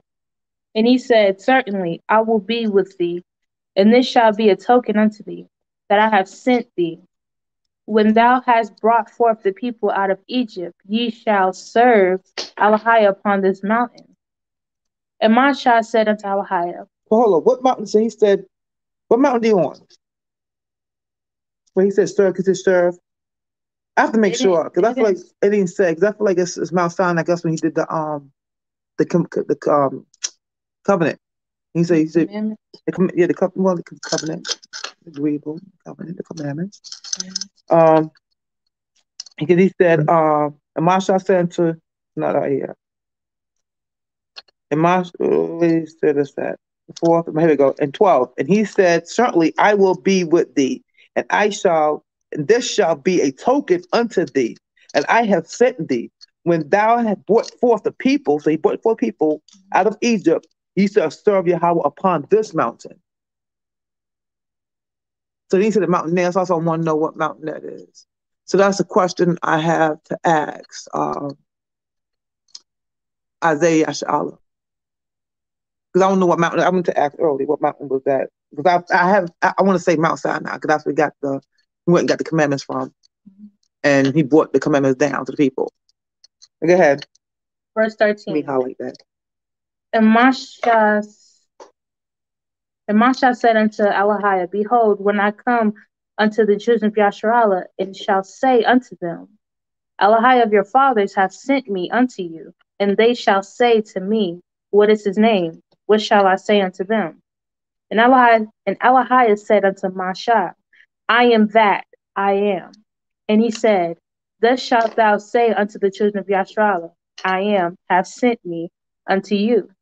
To give them a belief of something to say, because we some stubborn people, we don't believe everything somebody tell us either. Somebody comes and tells us anything like, what you came over here for? Who are you? What you doing? When you the same one that killed that Egyptian and buried him in the sand? Didn't you ran? Who are you? So he's coming back to redeem us from Egypt. Yahweh was going to send him. So he got a task on his hand. Go ahead. And Elohiah said, Moreover, unto Mashaan, Thus shalt thou say unto the children of Yasharahla, Elohiah of your fathers, Elohiah of Abraham, and Elohiah of Isaac, and Elohiah of Jacob, have sent me unto you. This is my name forever, and this is my memorial unto all generations. Go and gather the elders of Yasharahla together, and say unto them, Elohiah of your fathers, of the Elohiah of Abraham, of Isaac, and of Jacob, appeared unto me, saying, I have surely visited you, and seen that which is done to you in Egypt. And I have said, I will bring you up out of the affliction of Egypt unto the land of the Canaanites, and the Hittites, and the Amorites, and the Perizzites, and the Hivites, and the Jebusites, unto a land flowing with milk and honey. And they shall hearken to thy voice, and thou shalt come, and thou and the elders of Yasharahla, unto the king of Egypt. Ye shall say unto them, Elohiah of the Hebrews hath met with us, and now let us go, we beseech thee, 3 days' journey into the wilderness, that we may sacrifice to Elohiah. And I am sure that the king of Egypt will not let you go. No, not by a mighty hand. So he knows it's going to be a force. He knows it's going to be this is the same king, the same Pharaoh that wanted to kill off all the men. What else? What else this Pharaoh did? No, kill off the men. That's killing off the men. He didn't like us. Period. In general, he gonna let us go free willingly. And we building what? What we building? What we built for them? We building cities, towns. We building everything. He's not gonna let us go. He's gonna be like, okay, since you came and you sent your God, so tell him, no, you're not gonna do it. It's gonna be what? It's gonna be like pulling. It's gonna be what? It's gonna be hard. It's gonna be really hard. You think Mashaan's gonna be having difficult time? It's gonna be easy for him. No. So Mashaan knew that it's gonna be. He knew it was gonna be easy. It's gonna be hard. It's probably like I said. He have to convince us. Then he also have to convince Pharaoh. I mean, he have to go through the ringer. But Mashaan is the person to do it. So he got the right brother, because he about to hold tight. Go ahead. Exodus chapter 30. Exodus chapter 3, verse 20. And I will stretch out my hand and smite Egypt with all my wonders, which I will do in the midst thereof, and after that he will let you go. And I will give this people favor in the sight of the Egyptians, and it shall come to pass that when ye go, ye shall not go empty. But every woman shall borrow of her neighbor, and out of her and of and of her that sojourneth in her house. So who's the neighbor? What neighbor are you talking about? Like go and get rules from who? The Egyptians. Egyptian kind. So they're gonna get all the jewelry. They need stuff. They about to travel. So Yahweh was getting prepared. He said, gather stock up right now because they're about to leave. So like now, gather up all your stuff, save up all your money because you can't go somewhere empty-handed with nothing. Like broke, trying to go to another place. You have to have some kind of savings. Something. He just told them, go to your neighbor and get your what? All your what? Your jewelry?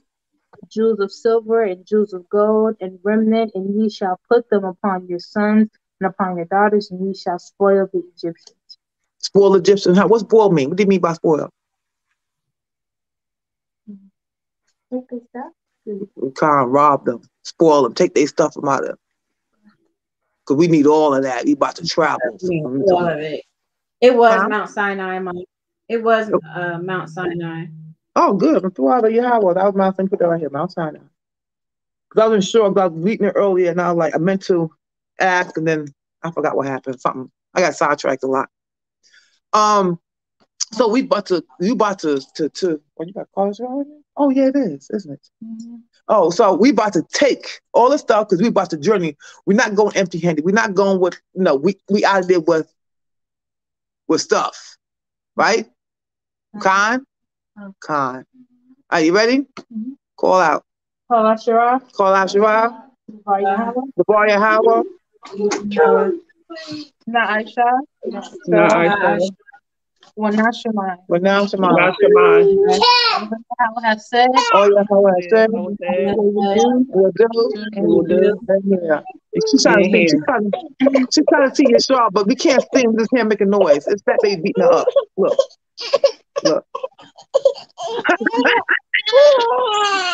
This is terrible.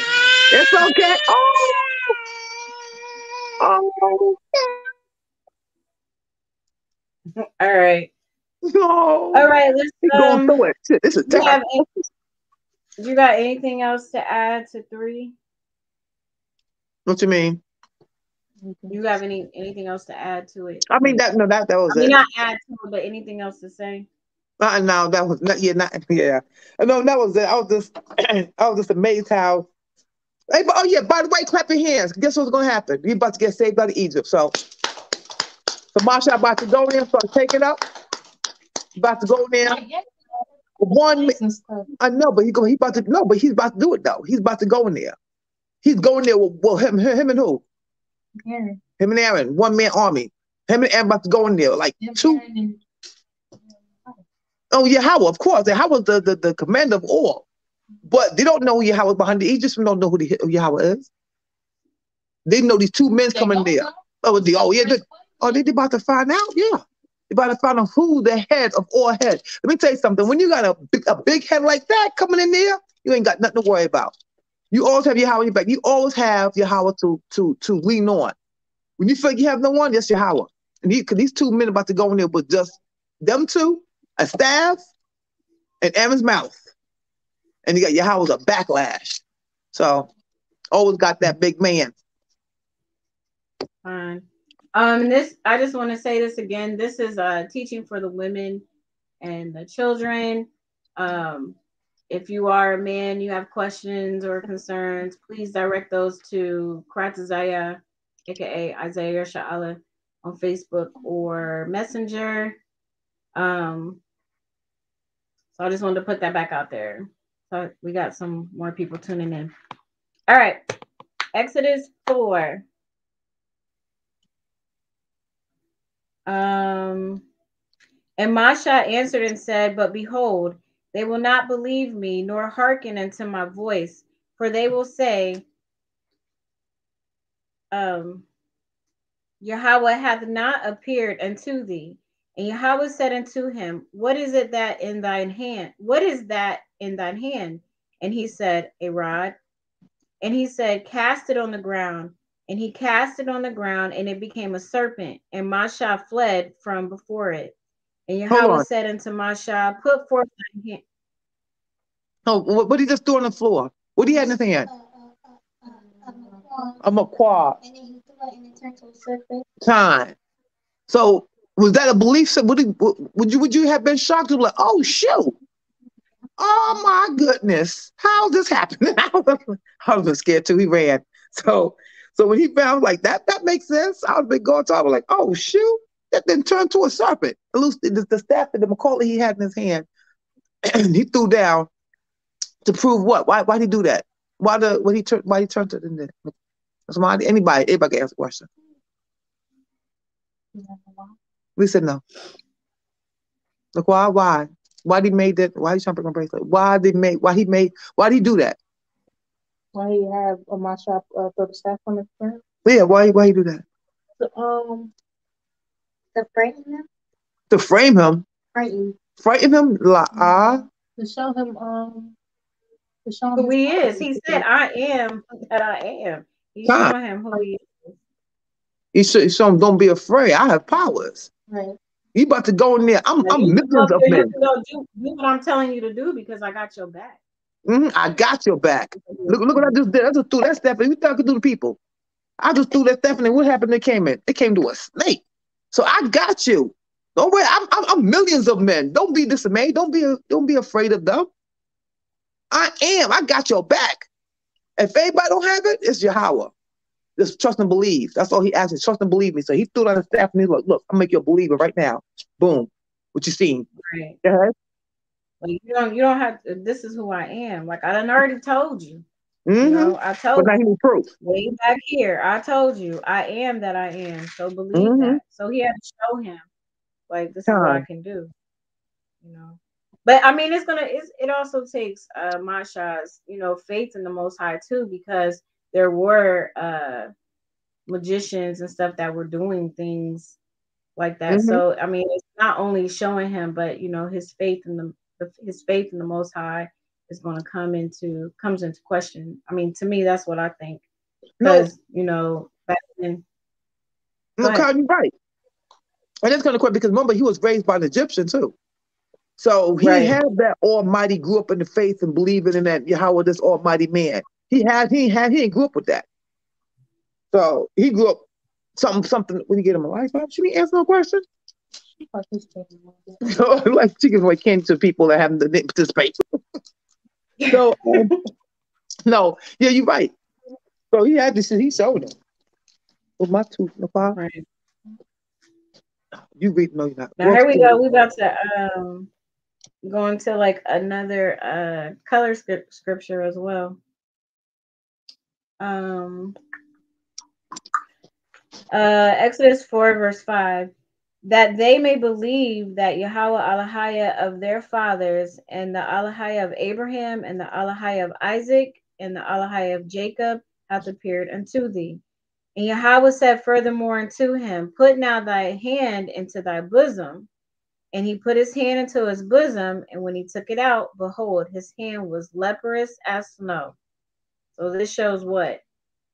His hand was what? What color was his hand? He's a leopard as snow. He gave 2 hands of snow. What color snow? White. He pulled his hand out of it, and it was white. So if I put my hand in, if a white man put his hand in white, can you tell the difference? If I put my hand and it turns white, can you tell the difference? Yeah, kind. It changed colors. But a white man can put his hand in and come out white. It's impossible. It's already white when he went in. So he proved. So that's another color scripture we have. We have a precept, which is in the book of Flavor, Josephus, and Iniquity of the Jew. I'm going to read you. Anybody who have one, it's called Flavor Josephus. It's this book right here. For those who have one, can read along. Am I doing it right? Oh, there I go. I don't know what am I doing. Able have this. Read. We can go to Antiquity of the Jew, chapter 11. I'm sorry, book 3, chapter 11, verse 4, line 265.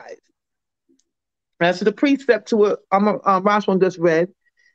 To what we just read before? Verse 4, 5. I mean 6. About Exodus chapter 3, chapter 4, verse 6. Verse 6. No.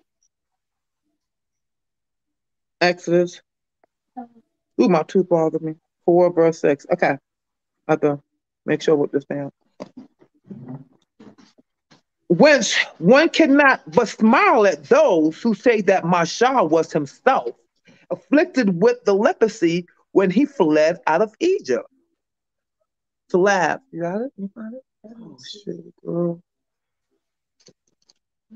So whence one cannot but smile at those who say that Mashaan was himself afflicted with leprosy when he fled out of Egypt, and that he became the conductor of those who on account left that country and led them into the land of Canaan. For had he been true, Mashaan would not have made these laws to his own dishonor. So if it was true that he left out of Egypt with leprosy, which we all know he did not left out of, he got something right there. Left out of with leprosy, that a lot of people are saying that that was the case. So, you laugh at that situation. That's not true.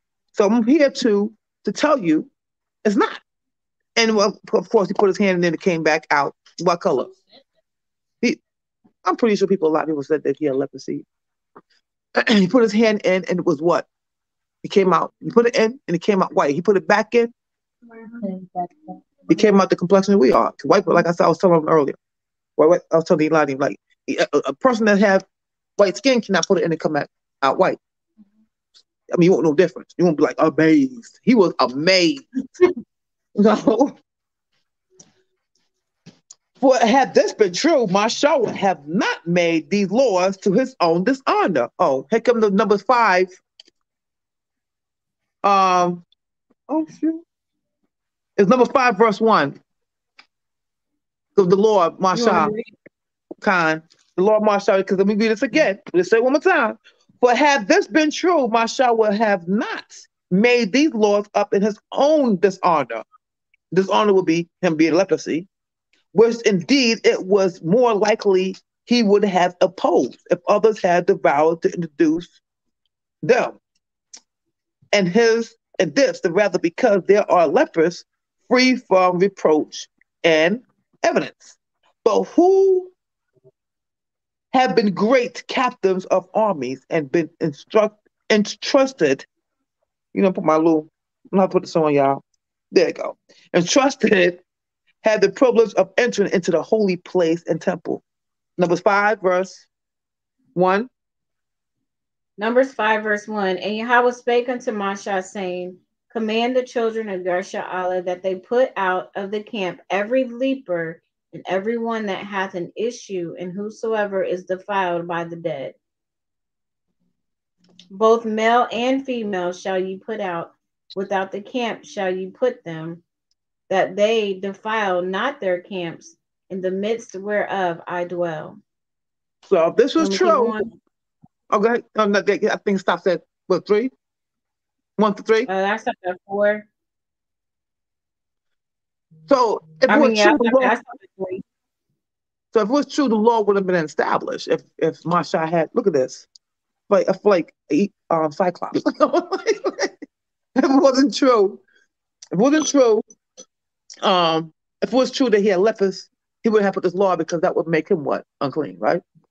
That would make him put out of the camp. Line 26, 267.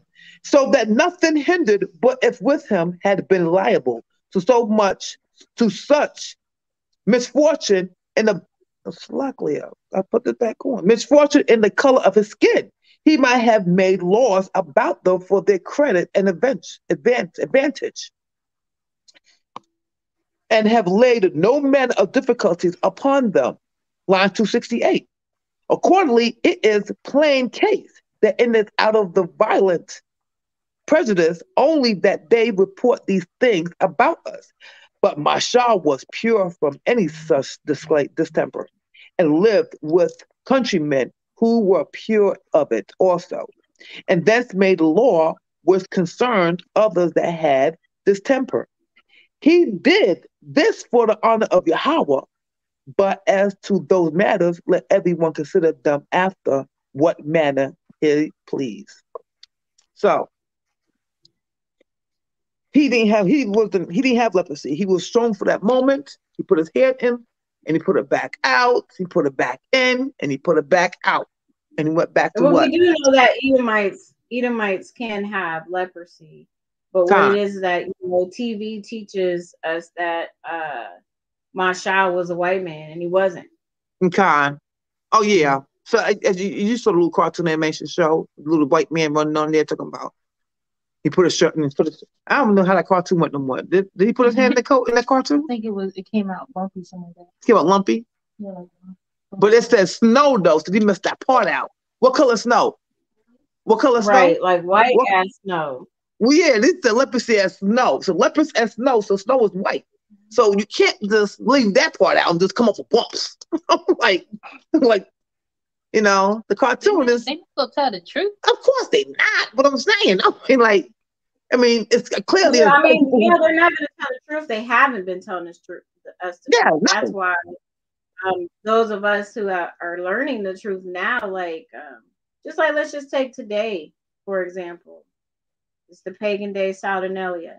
Man. I really think if people's eyes were open to what it was, then what it really was, then they wouldn't do it. But all the imagery that you get on TV and in the in the decorations and in the stores and all of that, that's what they're focused on. So at Easter, at this time of year when they do the story of Moses, or even at Passover resurrection time when they do the story of Passover or Easter resurrection, whatever you want to call it, the energy, I can't say it, the energy, the images that are put out are very prejudiced. Everything is white, Edomite. So that's why these color scriptures are so important to learn and to show people. Don't touch the phone, Yashar. Get off the phone. Get off the phone. Get off the phone. You about to turn it off. Get off the phone. Yashar, get down. Get down. Mwah. Sit down, Yashar. Mwah. Get down. Yeah, don't touch the phone. Thwada. Don't touch the phone. You can sit and watch. You can sit there and watch us, okay? And then, if anyone was wondering what the word distemper means, it means sickness. To what? The word distemper. Distemper means sickness. Oh, sickness. I said thickness. I'm like, oh shoot. Anyway, I'm distemper. I'm like, thickness? What happened? I was gonna say if we do we do go around, and if what really Christmas is, if we go around, we tell people what it is. If it's national, everybody know it. And some people just gonna be like, well, it's really about family coming together, just like they do with Thanksgiving. People know that the Indians, they was killed, they was all that, and they still. No, that's true. No, you're right. There's people that know that the Gadites was murdered, and there's songs about it. People do movies about it. They know about it, but they feel like this is the only time we could gather, because people from all different, same like she said about the equipment, they use it as, well, it's time for us to gather right now. Like, I know Grandma said so many times, like, you need to come on down here and gather with the family. On what? You can't do it on a regular September the 28th. I'm like, just pick a regular normal day to gather. You ain't got to gather on that particular day, So yeah, that is the excuse for most people. But. Oh yeah, that's for a lot of people, because I'm gonna use that all every year. You could have came down and gathered with us. Like, girl, shut up. Like, no, I ain't gathering. All right, let's get on back. Let's see. Let's read some. I'm gonna read some comments after we do this. After we do 4. So Exodus 4 verse 7, and he said, "Put thy hand into thy bosom again." And he put his hand into his bosom again, and plucked it out of his bosom, and behold, it was turned again as his other flesh. His other flesh. Yeah, I'm sorry. Go ahead. I was just like shocking people that every time they read this, they can't understand this part. It's like so. Like he turned a whole different color. Like he turned. I know. He said leprous as snow, color snow is white, and then he said it came by a whole nother flesh. what the flesh could it be? I'm like, what other color could it be? So I'm like, this is like so, just like so like so obvious. Head chop right here. Right. 8. And it shall come to pass, if they will not believe thee, neither hearken to the voice of the first sign, that they will believe the voice of the latter sign. And it shall come to pass, if they will not believe also these 2 signs, neither hearken unto thy voice, that thou shalt take of the water of the river, and pour it upon dry land, and the water which thou takest out of the river shall become blood upon the dry land. And Mashaan said unto Yahawah, O Yahawah, I am not eloquent, neither heretofore, nor since thou hast spoken unto thy servant, but I am slow of speech and slow of tongue. So he's saying, like, he's not good with his words. Yeah, I'm not either, so you know. Me either. But when you start speaking and flowing in the spirit, you just like, you be talking about stuff that you don't even know is gonna come out. But I know the spirit got you moving in the spirit and stuff. That's when that happens. But that's the only time. Because no, seriously, like you get into it and then you start like. I mean, a lot of people probably don't understand me because I talk really fast. I can't help it. I really can't. I can't. I try to talk, but when I get excited, I go faster. I go like 10 miles per second. We know. 11. And Yahawah said unto him, who hath made man's mouth, or who maketh the dumb, or deaf, or the seeing, or the blind? Have not I, Yahawah? Now therefore go, and I will be with thy mouth, and teach thee what thou shalt say. And he said, O Yahawah, send, I pray thee, by the hand of him whom thou wilt send. And the anger of Yahawah was kindled against Mashaan. He said, is not Aaron the Levite thy brother? I know that he can speak well. And also, behold, he cometh forth to meet thee, and when he seeth thee, he will be glad in his heart. So why was he upset? Why did Yahawah get upset? Because he's like, boy, I done showed you. Mm-hmm. I done showed you this. I done told you, and you still don't have, you're not believing in what I can do for you. He had no faith. He had the faith. Like, I don't like doing lives, but I know Yahawah's gonna get me through every live that I do, and that's what I pray before I like and that's all he had to do is just believe that Yahawah was gonna see him through whatever. I mean, you probably can't tell I don't like doing lives because when I get on here, I just that's that Yahawah walks it out. Yahawah comes to touch you by the scarf. You like like a head wrap. Huh? That's Cotma Corner. Cotma comes in. No, you're right. So hold on. Shalam, Chevy, Salakia. I really wasn't paying attention to the comments. That's why I was saying here after we read this, I'm gonna go through the comments. But Shalom Chevy. Chevy is a phenomenal beat maker. He's been a part of our lives for a very long time. So I know I'm allowed to say Shalom to you. Shalom, Most High bless your household, your rib and your girls. And I'm so glad to see you on. Shalom. All right. All right. So yes, he was mad. So then he was like, ain't Aaron your brother? I'd be like, I'm like, okay, well, Mas and Kanai gonna be on with me. So where I lack at, they gonna pick up. But I know Yahawah got me through this. So now he's gonna call on his brother Aaron.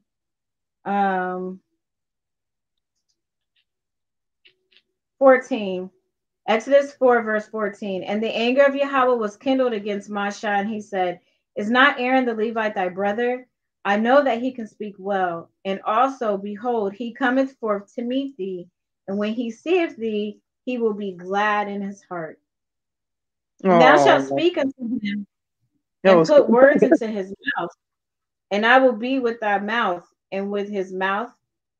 And I will teach you what ye shall do. And he shall by the spokesman unto the people, and he shall be thy spokesman unto the people, and he shall be to thee instead of a mouth, and thou shalt be to him instead of Ahchwathyan. And thou shalt take this rod in thine hand, wherewith thou shalt do signs. And Mashaan went and returned to Jethro his father-in-law, and said unto him, Let me go, I pray thee, and return unto thy brethren which are in Egypt, and see whether they be yet alive. And Jethro said to Mashaan, Go in peace. And Yahawah said unto Mashaan and Midian, Go, return to Egypt, for all the men are dead which sought thy life. So now he can go back. And Yahweh was telling him, he's going to be safe if he go back. Yeah, because all the men. Remember, he was on the run. Time. So, yeah, he was a 20. fugitive. And Mashaan, right. And Mashaan took his rib and his sons and set them upon an ass and returned to the land of Matazarium. And Mashaan took the rod of Ahchwathyan in his hand. And Yahawah said unto Mashaan, When thou goest to return to Matazarium, see that thou do all those wonders before Pharaoh, which I have put in thy hand. But I will harden his heart, that he shall not let the people go. And thou shalt say unto Pharaoh. Wait a second. So why is he going to harden his heart? What's the reason to harden? He telling Moses to go, Mashaan to go out to go say to people, but he's telling him what? It's not going to be easy for you. I'm hardening his heart. Why? Go. Oh no, he's going to harden Pharaoh's heart. Why? Why is Yahweh going to harden Pharaoh's heart?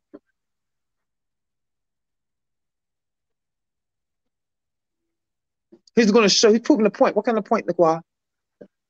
He's proving the point that basically to let everybody know who he is. To know who he is. So he wants who to know who he is. Everybody like who? The Egyptians, Shmar. Everybody. He about to show. He about to do a show. So he about to show off and show y'all who he is. So he said, wait. You're going to go in there. It's going to be a little hard because I'm going to harden his heart for a moment here. But you're still going in and do your thing. I got you. But I'm doing something. I'm doing something. I'm doing something that it's gonna freak you out though. But I'm doing this thing. So he's gonna go in and do his thing. He's gonna prove a point to everybody. And this is history right here. This is our history. He already proven it. And there's a lot of people out there who don't believe that this is our history. They believe that the law has been done away with. They believe that we don't have to do the law anymore. We don't have to do that anymore. He did that was back in the day. That was old. That's an old book. That book is old. We got a New Testament now. So yeah, he proving the point, and this is for all of us to this day to remember this story for the rest of our lives. You hear me? Stop playing with your belly. Not time to belly playing. And then this is how we know that the Midianites and Yasharahla were of the same people, because he said back up in here in 18, he said, And Mashaan went and returned to Jethro his father-in-law, and said unto him, Let me go, I pray thee, and return unto my brethren which are in Matazarium, and see whether they be yet alive. And Jethro said to Mashaan, Go in peace. So he's he's saying go free our brethren. Con. Out. There's no separation between the. Oh, con. He made it known it was saying we all in one. What do you think of my bag? All right. Exodus 4 verse. I'm gonna start back at 20. And Mashaan took his wife and his rib and his sons, and set them upon an ass, and returned to the land of Matazarium. And Mashaan took the rod of the Ahchwathyan in his hand. And Yahawah said unto Mashaan, When thou goest to return to Egypt, see that thou do all those wonders before Pharaoh, which I have put in thy hand. But I will harden his heart, and he shall not let the people go. And thou shalt say unto Pharaoh, Thus saith Yahawah, Yasharahla is my son, even my firstborn.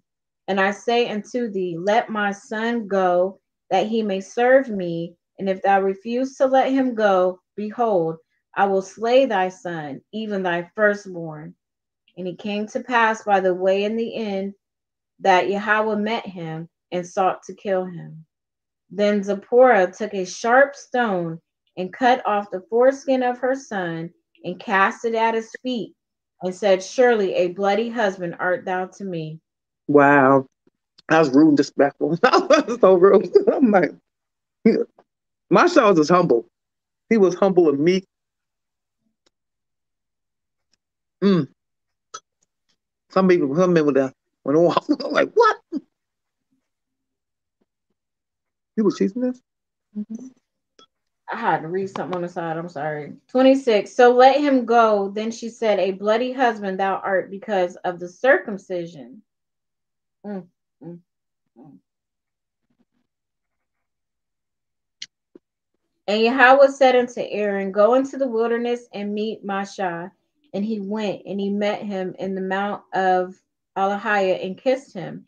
And Mashaan told Aaron all the words that Yahawah had sent to him and all the signs which he had commanded him. And Mashaan and Aaron went and gathered together all the elders of the children of Yasharahla. And Aaron spake all the words with which Yahawah had spoken unto Mashaan, and did the signs in the sight of the people. And the people believed.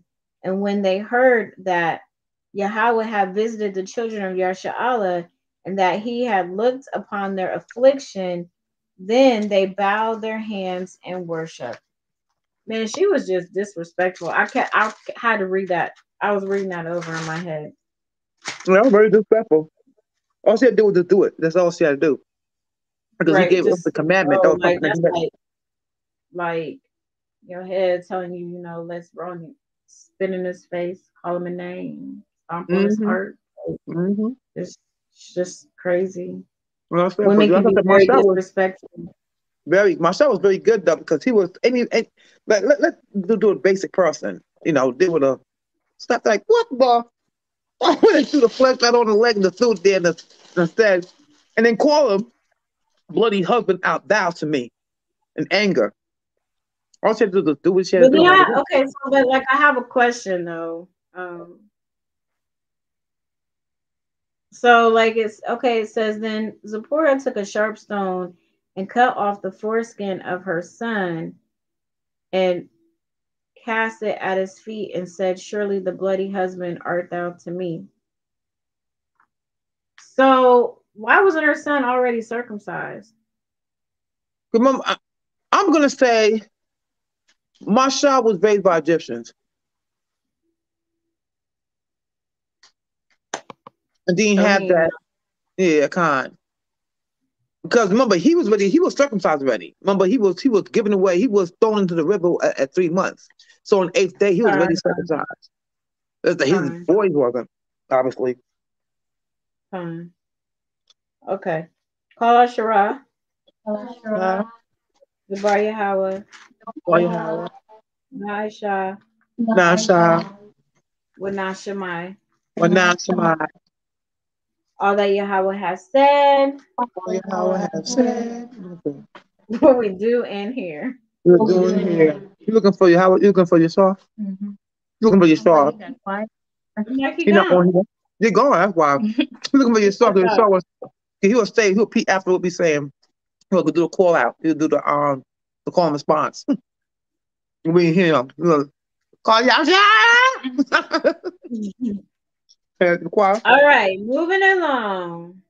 6 is you, and you're gonna stop at 1. We're on 5. Oh, shoot. In my head, I told her to go up there and get me some pills. She didn't get that for me. You said get the thing. And it drops to my tooth is bothered in my head. I didn't see it. You can go get it.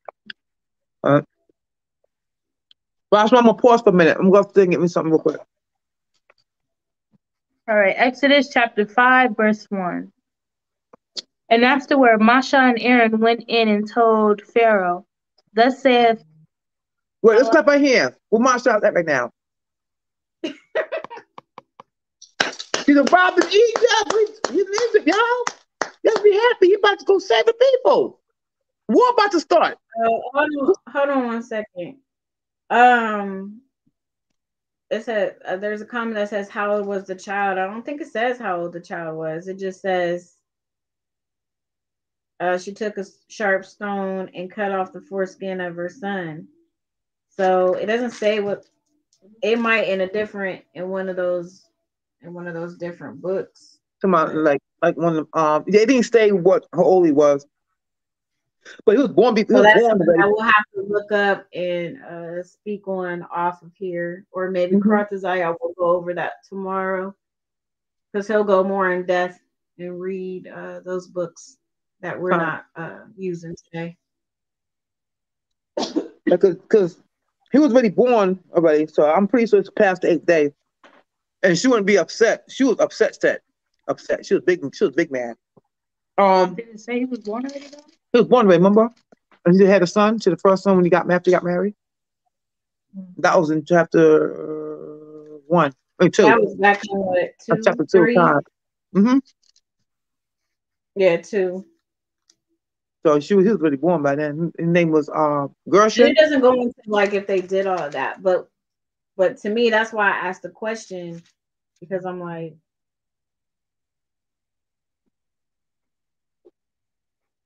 because on 8th day. So after 8 days, that should have been still, yeah, there should have been no foreskin to cut.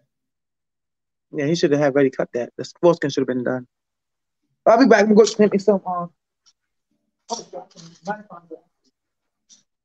right, Exodus chapter 5, verse 1. And afterward, Mashaan and Aaron went in and told Pharaoh, thus saith Isaiah Yasharahla, let my people go, that they may hold a feast unto me in the wilderness. And Pharaoh said, Who is the Isaiah, that I shall obey his voice to let Israel go? I know not Isaiah, neither will I let Yasharahla go.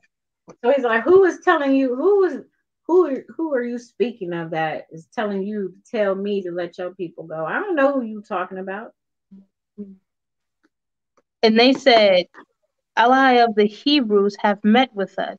Let us go, we pray thee, 3 days' journey into the desert, and sacrifice unto Elijah, lest he fall upon us with pestilence or with the sword.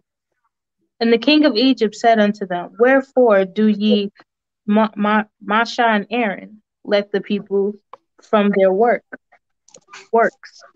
Get you unto your burden. And Pharaoh said, Behold, the people of the land now are many, and ye make them rest from their burden. And Pharaoh commanded the same day the taskmaster of the people and their officers, saying, Ye shall no more give the people straw to make brick, as heretofore, let them go and gather straw for themselves. And the tale of the bricks which they did make heretofore, ye shall lay upon them. Ye shall not diminish aught thereof, but they be idle. Therefore they cry, saying, Let us go and sacrifice to our Elohim. Let their more work be laid upon the men, that they may labor therein, and let them not regard vain words. And the taskmasters of the people went out in their officers, and they spake to the people, saying, Thus saith Pharaoh, I will not give you straw. Go ye, get your straw where ye can find it. They're so hateful? Jeez. He's mad because he came up there. Ye not aught of your work shall be diminished. So the people were scattered abroad throughout all the land of Egypt to gather stubble instead of straw. And the taskmasters hasted them, saying, Fulfill your works, your daily task, as when there was straw. And the officers of the children of Yasharahla, which Pharaoh's taskmasters had set over them, were beaten and demanded, Wherefore have ye not fulfilled your task in making brick both yesterday and today? So this is how like it is everyday life. So he mad because he actually want everybody to hate Mashaan and Born. So he want everybody to be like, because of him, this is why your work is gonna be harder. So we're gonna make you slaves some extra more, some extra harder, some extra stuff. So you want everybody to be like, oh, I hate him. I can't stand him because he went in and caused mayhem. He causes problems. So what Yahweh's going to do now? So fire? Stop doing that. Stop playing with that. What did Yahweh do? So now they make the taskmasters do what? Now they got to work harder. What they had to go collect? Anybody know? Straws. So they said they got to gather stubbles. Stubbles. They ain't got no straws. They get little tiny little things, getting them together. They work harder because they upset because Mashaan came and did what he is supposed to do. Came to let my people go. And he got mad. Like, he about to make it. But Yahweh told him that. Yahweh wanted him to do what? Yahweh did what? Yahweh did what to Pharaoh? Harden his heart. Harden his heart. For what purpose? He about to do some what? Some glory, some stuff here. He about to make everybody. Some works and wonders. Some wonders. Make your eyes pop out. So all this right here is on for purpose. So he's making their life a living crap, and then Yahweh about to make their life a living crap in here in a minute here. So pay attention, y'all. Listen. You know what I mean? You see, that's what I said. Do good. Do good to everybody. You hear me? Y'all hear me? Ain't not even paying attention. This is not paying attention to the argument here. Wherefore have ye not fulfilled your task in making brick both yesterday and today as heretofore? Verse 15. Then the officers of the children of Yasharahla came and cried unto Pharaoh, saying, Wherefore dealest thou thus with thy servants? There is no straw given unto thy servants. And they say to us, Make brick, and behold, thy servants are beaten, but the fault is in thine own people. And he said, Ye are idle, ye are idle, ye are idle. Therefore ye say, Let us go and do sacrifice to Yahweh. Go therefore now and work, for there shall no straw be given you, yet shall ye deliver the tale of bricks. And the officers of the children of Yasharahla did see that they were in evil case. After it was said, Ye shall not diminish aught from your bricks of your daily task. And they met Mashaan and Aaron, who stood in the way as they came forth from Pharaoh. And they said unto them, Yahweh look upon you and judge, because ye have made our Savior, our Savior to be abhorred in the eyes of Pharaoh, in the eyes of his servants, to put a sword in their hand to slay us. And Mashaan returned unto Yahweh and said, Yahweh, wherefore hast thou so evil entreated this people? Why is it that thou hast sent me? For since I came to Pharaoh to speak in thy name, he have done evil to this people, neither hast thou delivered thy people at all. Now, he told me coming in the heart and his heart. He told me it's coming in the heart and his heart. So Mashaan is like, wow, I went in there and made it worse. He felt bad. He felt like, man, they didn't get free. This guy added a task. And he got it worse. Now they got to find their own stuff. And he still got to build his brick and mortar. So he felt really, really, really, really, really bad. Did he? But what did he tell Mashaan? He said, go in and do what I tell you. Go in and do what I tell you to do. But he told him what? He's going to harden his heart. Because he about to show him some stuff here. Okay? Call Asherah. And that shows like the patience. Oh, sorry. Go ahead. I was like, that shows the patience of Mashaan. Like he kept telling him to go back. Go back, go back, go back. I'm hard as hard, bro. That's like you saying like it just took a lot of patience to me. It shows the patience of him. It did. He's just really patient. I think Mashaan was the most patient man. He was so patient. He sat there and did everything he told him to do. I mean, he was sitting, so he would ask questions, he'll question him, but he'll do it. But he was patient with it. Even he could tell him to go back, heart his heart. But I'm hard in his heart. Like that's hard. Like that's like saying like somebody's gonna say no, but you got to keep asking anyway. God, I mean, that's called he was humble, he was patient, was meek. So yeah, he knew they was gonna say Nick. He told me that. He said, I'm telling you, he knew ahead of time, like, oh, he's gonna try. I have to go do this. He's gonna be mean. He's gonna tell people like crazy. Well, Right. that's what I do.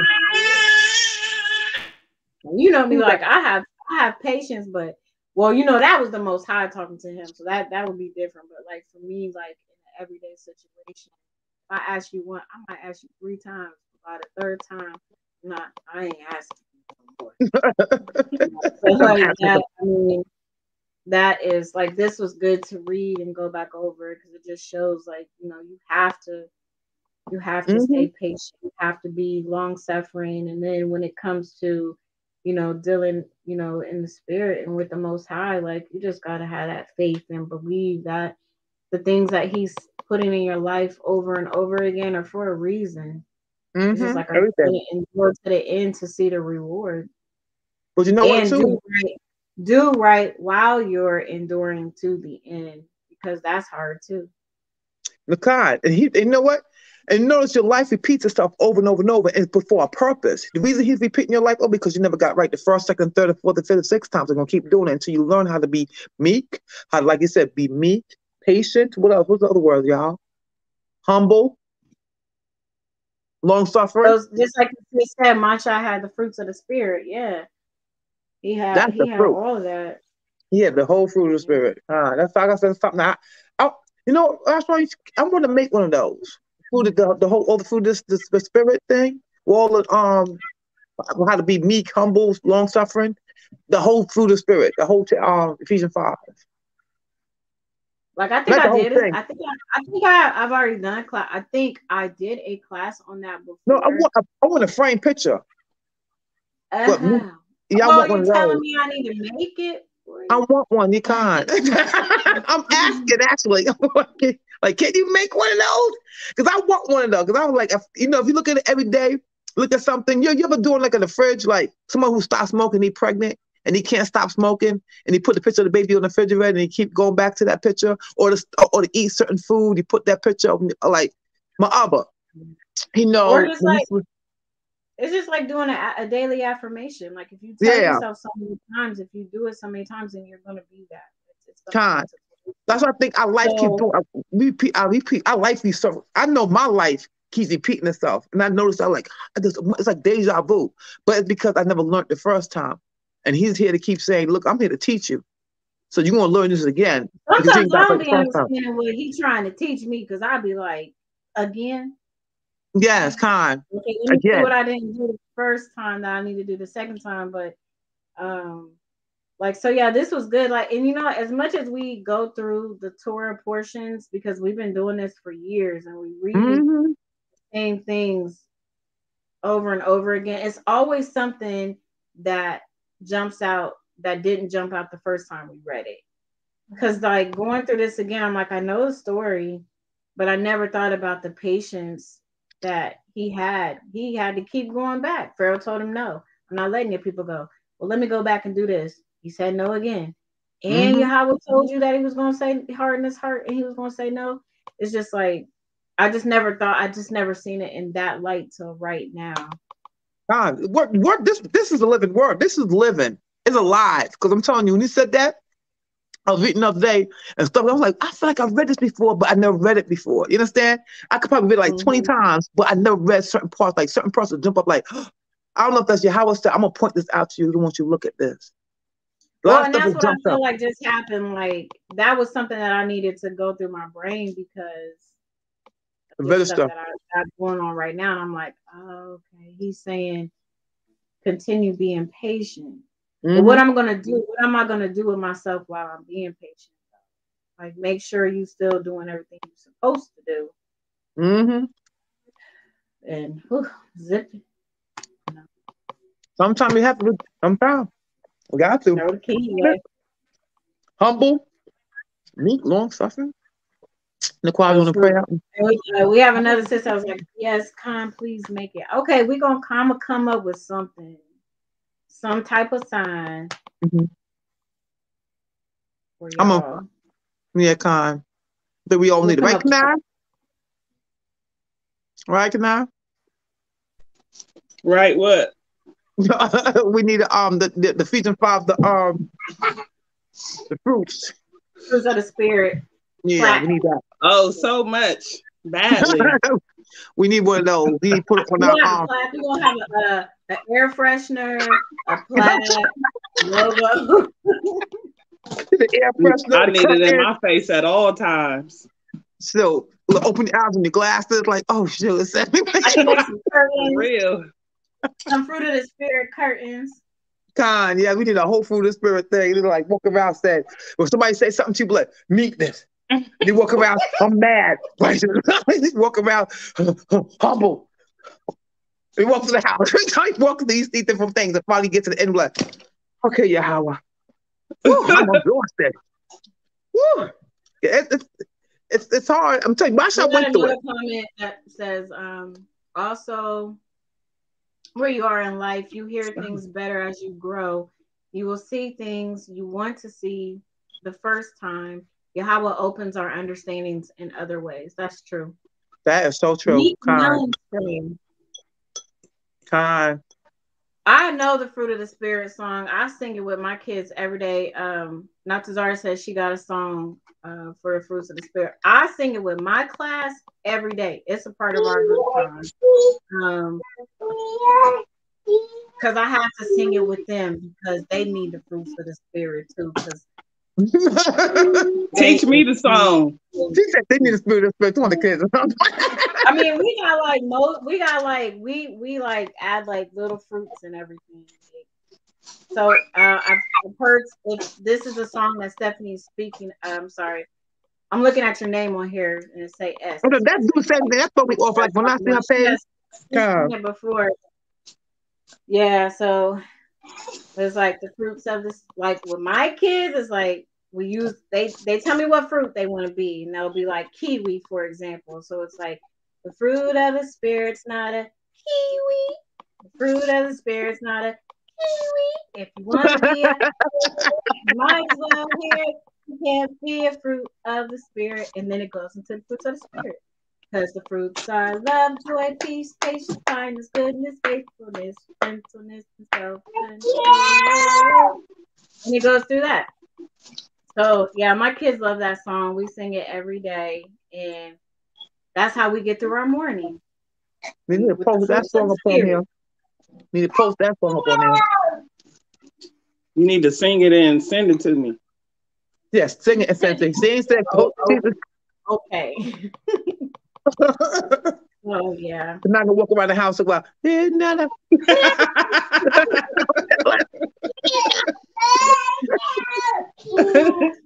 oh gosh, you walk around the house every time somebody says something to her.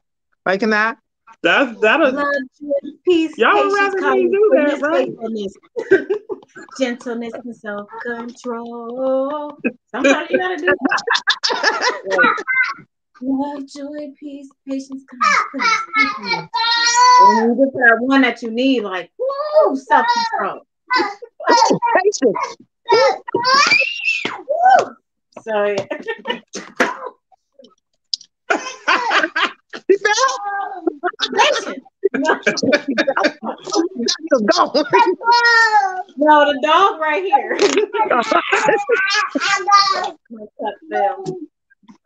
So yeah. So I think okay, well let me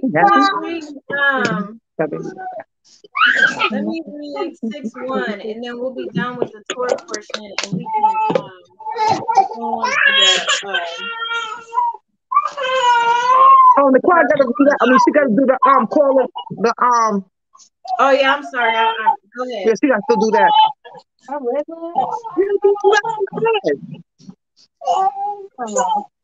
She didn't say it because I interrupted her. She said she didn't read. She said you read. You read last. Call his response. Call his response. Call his response. Call Yasharahla. Call Yasharahla. Call Yahawah. Mashaan. Shmar. You hear that? All Yahawah have said. We will do. What we do. We all off. I know. We ain't in sync at all. I know. Like, what happened? Wait. We will do and hear. I don't know what happened. I was like falling and trying to catch stuff and making sure I don't drop the dog because you know. All right. So, our last verse for the Torah portion is Exodus 6:1, and it reads, "Then Yahweh said unto Mashaan, Now shalt thou see what I will do to Pharaoh, for with a strong hand shall he let them go, and with a strong hand shall he drive them out of this land of his land." He's gonna do what? He's gonna drop them. He's gonna do what? He's gonna do what? He's gonna do what? He's gonna do what? Drive them out. All right. Remember that. Call Asherah. Well, we don't do with that, do we? You didn't read the whole chapter. Oh. You still do call response? You can say Halaya. Halaya. Oh yeah. Halaya. Hallelujah. Halaya. Halaya. Isaiah commented, he said, above all, the spirits need to be in our hearts. Who said this? Well, I'm sorry. Read it again. Chaaratazayah said, above all, he's speaking about the fruits of the spirit. It needs to be in our heart. As I said, we need a plaque so we can have it in our heart, not just say it. And he was saying make door plaques going out the door and coming in. I might do a doormat. I want to say, well, I'll put it on the front door, so anybody who walks in the door also see that, read that too. Like, do not enter if you don't possess any of that. Turn around. You're not welcome. All right, let's move on to the prophets.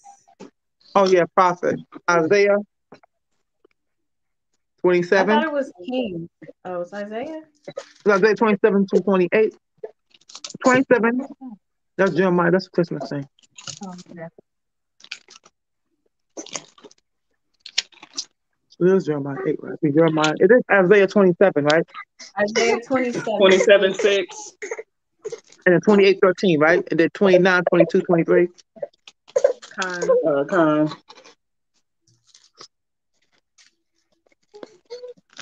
Why I keep going Jeremiah? Like, the water for everyone that is tuning in and with us.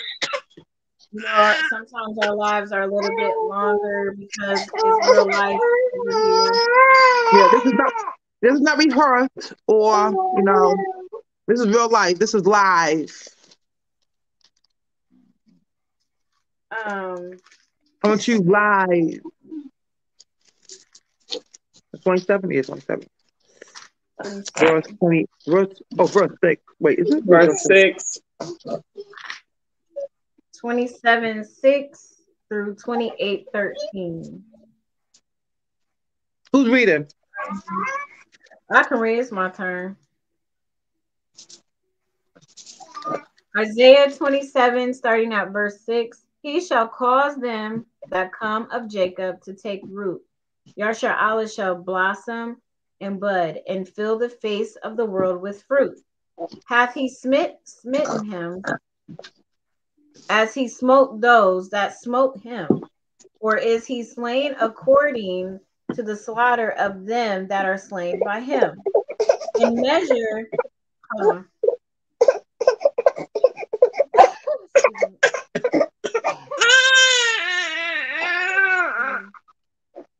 8. In measure, when its shoe is forth, thou wilt abate it. He saith his rough wind in the day of the east wind. By this, therefore, shall the iniquity of Jacob be purged, and this shall all the fruit to take away his sin, when he maketh all the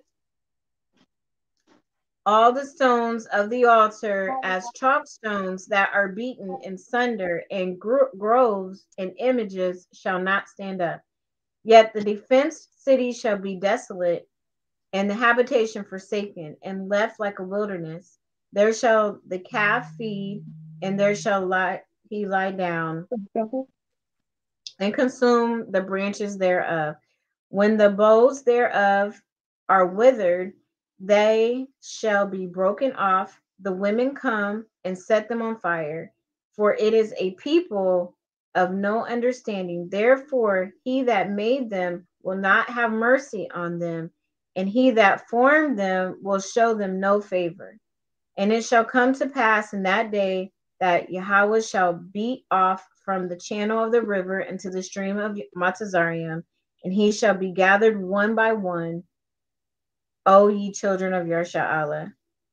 And it shall come to pass in that day that the great trumpet shall be blown, and they shall come which were ready to perish in the land of Assyria, and the outcasts in the land of Matazarium, and shall worship Yahweh in the holy mount at Jerusalem.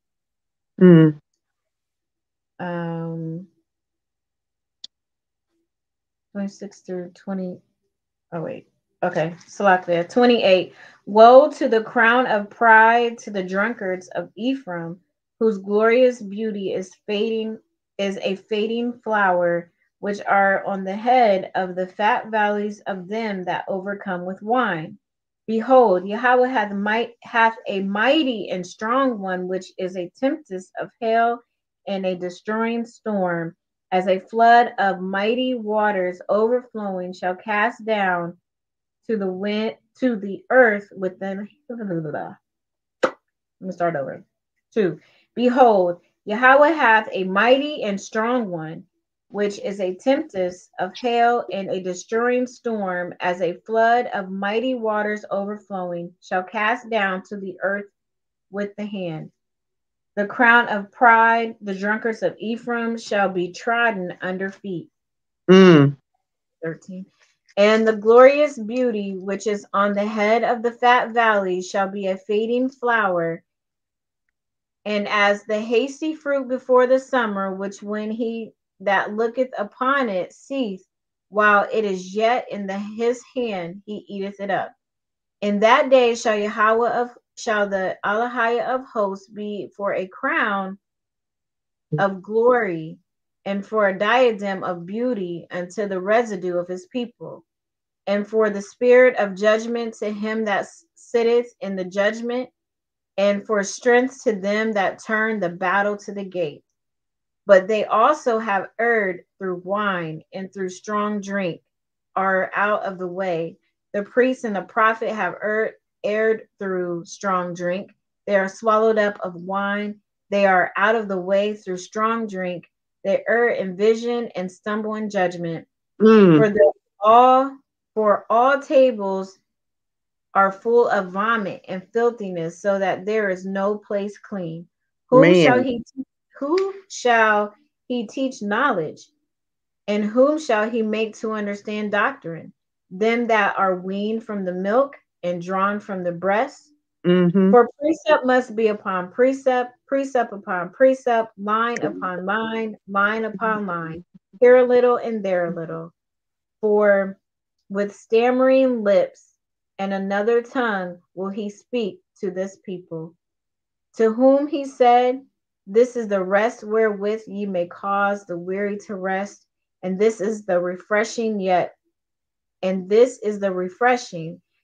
they would not hear. But the word of Yahweh was unto them precept upon precept, precept upon precept, line upon line, line upon line, here a little and there a little, that they might go and fall backward and be broken, all snared and taken. Hallelujah. Hallelujah. Hallelujah. Oh, hold on. I ain't done. What happened? Oh, yeah, 29, 22. 29, 22 through 13. 23. Yes, 22 to 13. 29, verse 22 to 23. Yeah, that's what I said. You said 29, 22 to 13. Yeah, oh, my bad. 29, 22 to 23. 29. Isaiah 29, 22. Therefore, thus saith Yahweh, who redeemed Abraham concerning the house of Jacob. Jacob shall now shall not now be ashamed, neither shall his face now wax pale. But when he seeth his children, the work of my hands in the midst of him, they shall sanctify my name and sanctify the Holy One of Jacob, and shall fear the Ahchwathyan of Yasharahla. Hallelujah. Hallelujah. Hallelujah. Hallelujah. Hallelujah. Everybody understood that? That was like self-explanatory. I mean, he just broke it down. Well, Where he break it was going. down. No, it was just broke down already. I mean, that's to say it was self-explanatory. I mean, he just told But what we're some going to might do. not understand, so break it down. Girl. Like, I'm he was just talking about, saying, you know. yeah, understood what happened? You don't understand what happened? He said, no. See, I told you. I'm like, Then what happened? The no. children might not understand. Just give a short breakdown.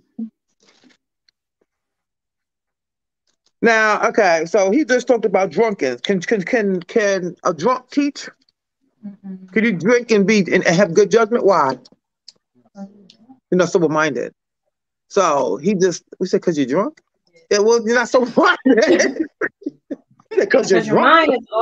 mind is altered. You're thinking, well, I don't know, because I shouldn't say that. I don't know. No, you should not teach if you are like wasted.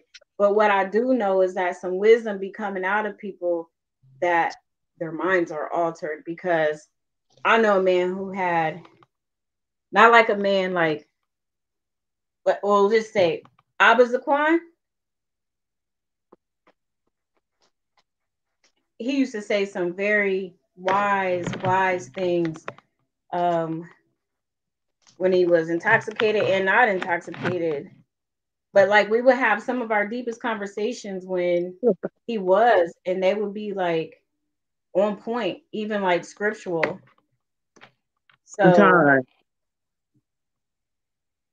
No, you're right. There's some people that can, but some people that can't. Because they were like, I don't think they're talking about literally drunk either. Like, well, yeah.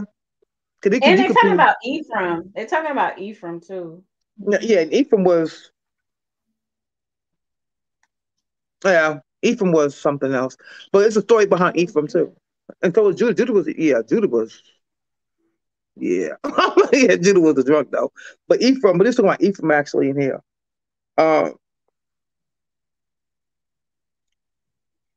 It's pretty much saying that, well, who should teach the people? Should it be the milk? The people, who are you talking about when he said the one from the milk and the one that's coming out the bread?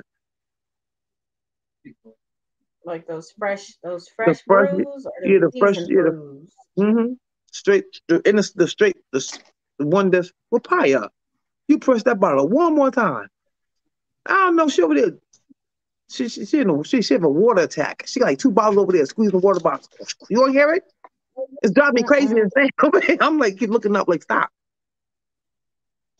So I mean, I can't really do because I was like, he pretty much. I mean, I understand it, but in the beginning, I mean, he's coming to say. I mean, pretty much like the same thing what he did. It's okay. All of this mashed together, like the first, like Exodus matches with Torah, matches with the prophet and the gospel. Mm-hmm. They all have something to do with each other. So when Mashaan was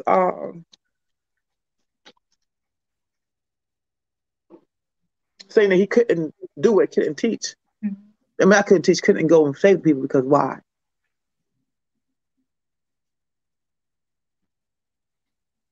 Okay, can you talk about 2 things in here? That's why. Think about the speeching. Yeah, so they talk about the precept on precept, little here, little there, little. You know, you have the knowledge to give, the knowledge to teach, knowledge to post. So he's coming, like I said, I really can't do that right now. Because I'm like, it's like a different mixture in here, not just one. He's talking about a couple of things in here. I mean, that's good.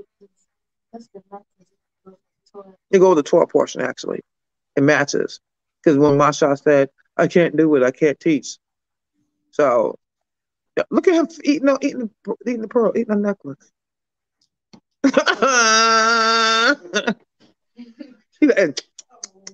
I'm looking at him. He cracking up. He gonna break her brace, her necklace. So when we teach, okay, when we teach it, what we do? When we go we did precepts, right? Right. So for other people to understand, for them to learn or to accept the knowledge, you have to show proof. How many times? How many times you got to show them? Oh no, yeah, all the time. But like, if you tell them like, we the people in the Bible, show me. Right. We have to go through the Bible. Show me. You go get another one. Where that's at? Right here. Show me again. Back here. Nah, man. The Bible is done away with. Right here. You know, you have to. It's like you have to go back and forth, or to save your people. You have to. That's what they keep saying. They come to sell because it's like I said, a precept upon precept, line upon line. They're a little, here a little. So you gotta actually go through a lot just to show it. And then Mashaan, of course, I feel Mashaan sometimes when he said he can't do it, you're not gonna listen to him. Like, you know how you don't like to argue people sometimes on Facebook, like on Facebook. You have to argue people on Facebook. I don't know why. I don't argue with nobody. If for me, if they're saying stupid stuff, like I just don't like to argue. Like I'm not going back and forth with you. If you don't see it, if I show you and you don't see it, then I've watered. I've even tried to plant. If you don't get it after that, then you know it's hopefully the Most High will open your eyes.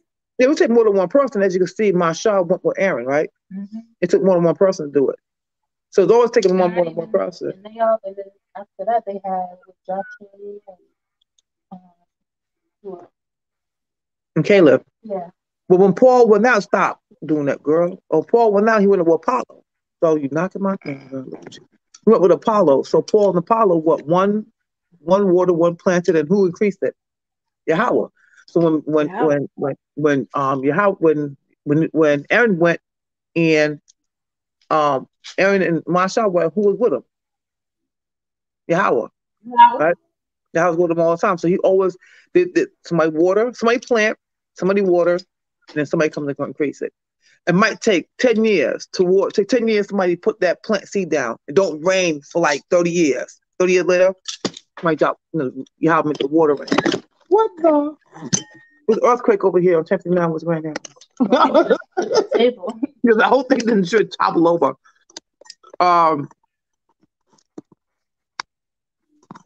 Like I said, when you teaching and learning, and when you learn, I mean, like you have to be straight, man. You have to want to do it too.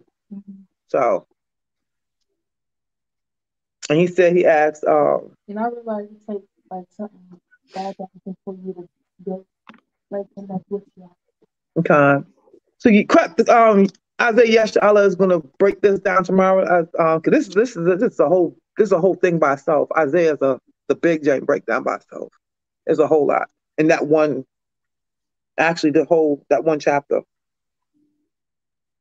Always to 20, always to 30 actually. It's a whole breakdown, and Isaiah do a great job doing that. This is the Isaiah task. It's a precept. Like you said, a precept, but this is like you have to go back and forth. We talk about Ephraim, Jacob, us coming, helping. Talk about to me, I feel like there's a whole lot in here. I see that's going to take a whole lot. So, Isaiah, y'all listening? This one's for you. All right. Let's go ahead and finish it up. Am I reading Gospel in the choir? That's Matthew 2. And this is the birth. Yahawah was ready. It's being born. And you know what? And this came at the right time too. Because it matches what Paul brought. When I told earlier when Herod came and said, go find them. Get rid of him. There's nobody coming in to save these people. No, sir, Bob, not on my time watch. Anybody gonna go save these people? These people gonna go through suffering as long as I live. Yeah. Matthew chapter 2, verse 1. Now, when Yahawah was born in Bethlehem of Judea in the days of Herod the king, behold, there came wise men from the east to Jerusalem, saying, Where is he that is born King of the Jews? For we have seen his star in the east, and are come to worship him. When Herod the king had heard these things, he was troubled, and all Jerusalem with him. And when he had gathered all the chief priests and scribes of the people got together, he demanded of them where Christ should be born. And they said unto him, In Bethlehem of Judea, for thus is it written by the prophet, And thou, Bethlehem, in the land of Judea. Who's the prophet that was written by? Who said something about the house shop? This prophet. Well, there's a lot of prophets up, but Isaiah spoke of him. Mashaan spoke of him. This is written by the prophets. So, why was anybody happy that he was born? Little ones. Why were they happy that my Yahweh was born? Anybody can think of it? Yahweh was born. Everybody's like, they want to gather, dropping them gifts. They see the stars. Oh, he's here now. Let's go. So how do you know he's coming? The prophets, a prophecy is coming true. The prophecy about to come true. But how did they know that he was coming though? Who gave the wise men? Yeah, that's what's going on right now. But I'm saying, how did they knew? How did everybody knew this is coming? Because who talked about him? The prophets, right? As it was written. So now he's come. Everybody's what? The people like the opposite. Not Yasharahla. Yasharahla is about to be happy that this prophet is about to be born. So he's waiting for this prophet. He's waiting for him for many moons. So if they knew it was going to happen, why would they disbelieve that he was the son of Yahweh? No, they expected somebody else. I'm telling you, this is the way. Because plus some of them was in belief. Some of them is like now. People don't believe that we follow the Lord. So they're dismayed. They're like the own people like, no, we don't follow him no more. So yeah, of course we're gonna do it back then, now, forever, past, present, future. They all gonna say something. But probably you and this look, you're not supposed to put it to sleep. You just doing stuff with it. Stop playing with it. Put it down. Don't touch it no more. Yeah, please put it down. This job be great. I have a headache. Why was nobody know? Why was Herod afraid? That's gonna be an 18. And he's about to do what? But what does new king about to do? Okay, now I'm asking the teenagers. I'm asking the pre-adults. What Yahweh going to do? Yahweh. Go ahead, Lamadia. Loud. Can you hear Lamadia? No, I didn't even know he was present. Louder. You hear him? Mm-mm. You might have to. Since it was prophesied, you hear him now? there was going to be a Christ to arise in the land, that he was going to be a savior to the people. So what people? What people? His people. Who's his people? Israel. Who's Israel? Yasharahla. Who's that? Us. Okay. He come to redeem. He come to redeem us. So Herod was like, "What? Did somebody come do what?" Same thing that was happening in Egypt. Same thing happened in Egypt. Yep, God. That's why the Pharaoh was getting off just like Herod was. He was getting the male babies killed off because he didn't know what the seed that was going to arise was. It was killing all the male children. Yeah. High five. Lollipop for you. You get a lollipop. So, Khan, Naquan, finish. Matthew chapter 2, verse 6. And thou, Bethlehem, in the land of Judah, art not the least among the princes of Judah. For out of thee shall, or shall I say Judah, for out of thee shall come a governor that shall rule my people Israel. Then Herod, when he had privately called the wise men, inquired of them diligently what time the star appeared. He's trying to be like, I'm gonna be slick about this. Hey, what's up? Oh my gosh, I heard the king was coming. Hey, where you find that? How you knew? Go ahead. And he sent them to Bethlehem and said, Go and search diligently for the young child. And when ye why he looking for him? Is he being a nice guy, y'all? Was he trying to be like, I want to see too, so I can go get him the gifts? What he's being conniving and sneaky. He was like, yo, now some people are. That's wicked as crap, being conniving, trying to get some information out of people that don't know why. Because he was like, hey, you gonna go see him? Go find him. And he come report back to me and tell me, you find him, I said, I can go praise him too. Okay. Verse 8, and he sent them to Bethlehem and said, Go and search diligently for the young child. And when ye have found him, bring me word again, that I may come and worship him also. I want to go worship him, so let me come where he at. Just go tell him. Go ahead. When they had heard the king, they departed, and lo, the star which they saw in the east went before them, till it came and stood over where the young child was. And when they saw the star, they rejoiced with exceeding great joy. And when they were come into the house, they saw the young child with Mary, his mother, and fell down and worshipped him. And when they had opened their treasures, they presented unto him gifts, gold, and frankincense, and myrrh. Okay, I want to say this. Let's claim out here. Now, how many? Everybody know how many wise men they was? No, don't say nothing, y'all. How many wise men they was? What's your answer going to be? You say you have a number, okay? You're going to have to show me that later. Right? But Lamadian, how many wise men they was? How many? I don't think they said it. They didn't say it, but how much they say in the animation cartoon? 3. How much of the song was? 3. Man, they just made up a number. Like, you're going to make up a number. It have nowhere in here said how many people went.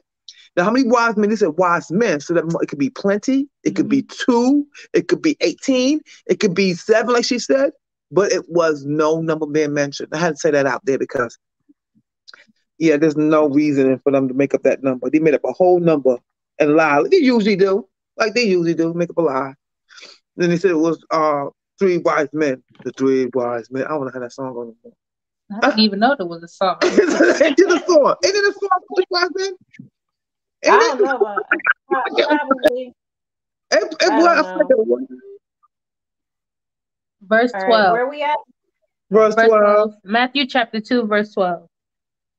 And being warned of Yahawah in a dream that they should not return to Herod, they departed into their own country another way. Man, Yahweh said, don't tell that king nothing. Leave, go somewhere else. So they went the corner, so we going to back street. Go home, because we're not going the same way we came from. He waiting for us to come tell us where the king was. All right? Hallelujah. Hallelujah. Hallelujah. Hallelujah. Hallelujah. Hallelujah. I can take some medication. All right. We have completed the Torah portion, the prophet portion, and the gospel for this week. The Wadi Yahawah for everyone hanging in with us. Wadi to my Mashpaka. Wadi Yahawah. And again, if you have any questions and you are not a female or a child under 20, a man under 20, do not ask us. Ask Chaaratazayah. Next week you can't come in here no more. Isaiah, Yeah. 20. And with that being said, Yahweh Shmar Ahthan. Yahweh Shmar Ahthan. Everybody, don't bodies.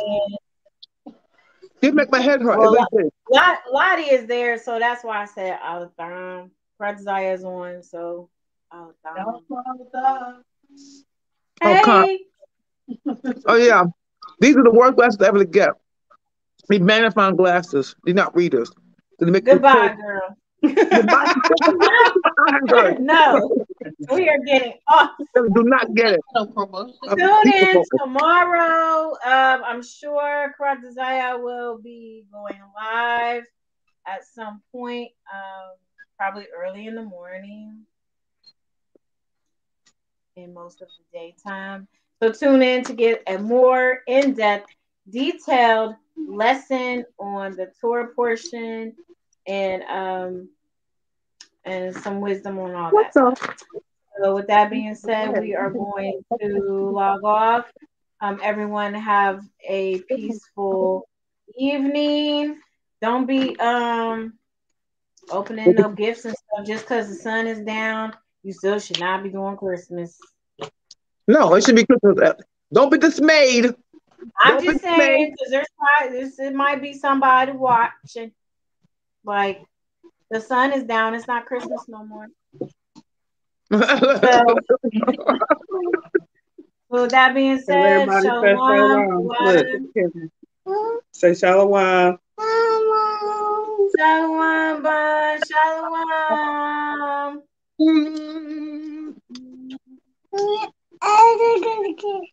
Yeah, give me a kiss. Okay. Blow a kiss. Blow a kiss to Alma. Look, no, don't tear my pages. Look at Alma and blow her a kiss. Look.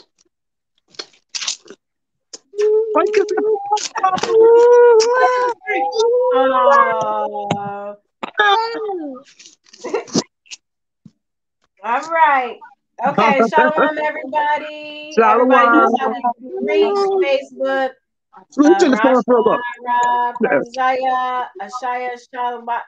Her name's so long, I don't know. Amaf. Ashaya Shalam. Ashaya Shalam.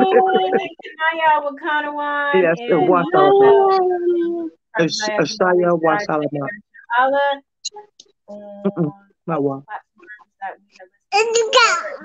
Water again, and we are out. Shalom. We are out. I'm pressed.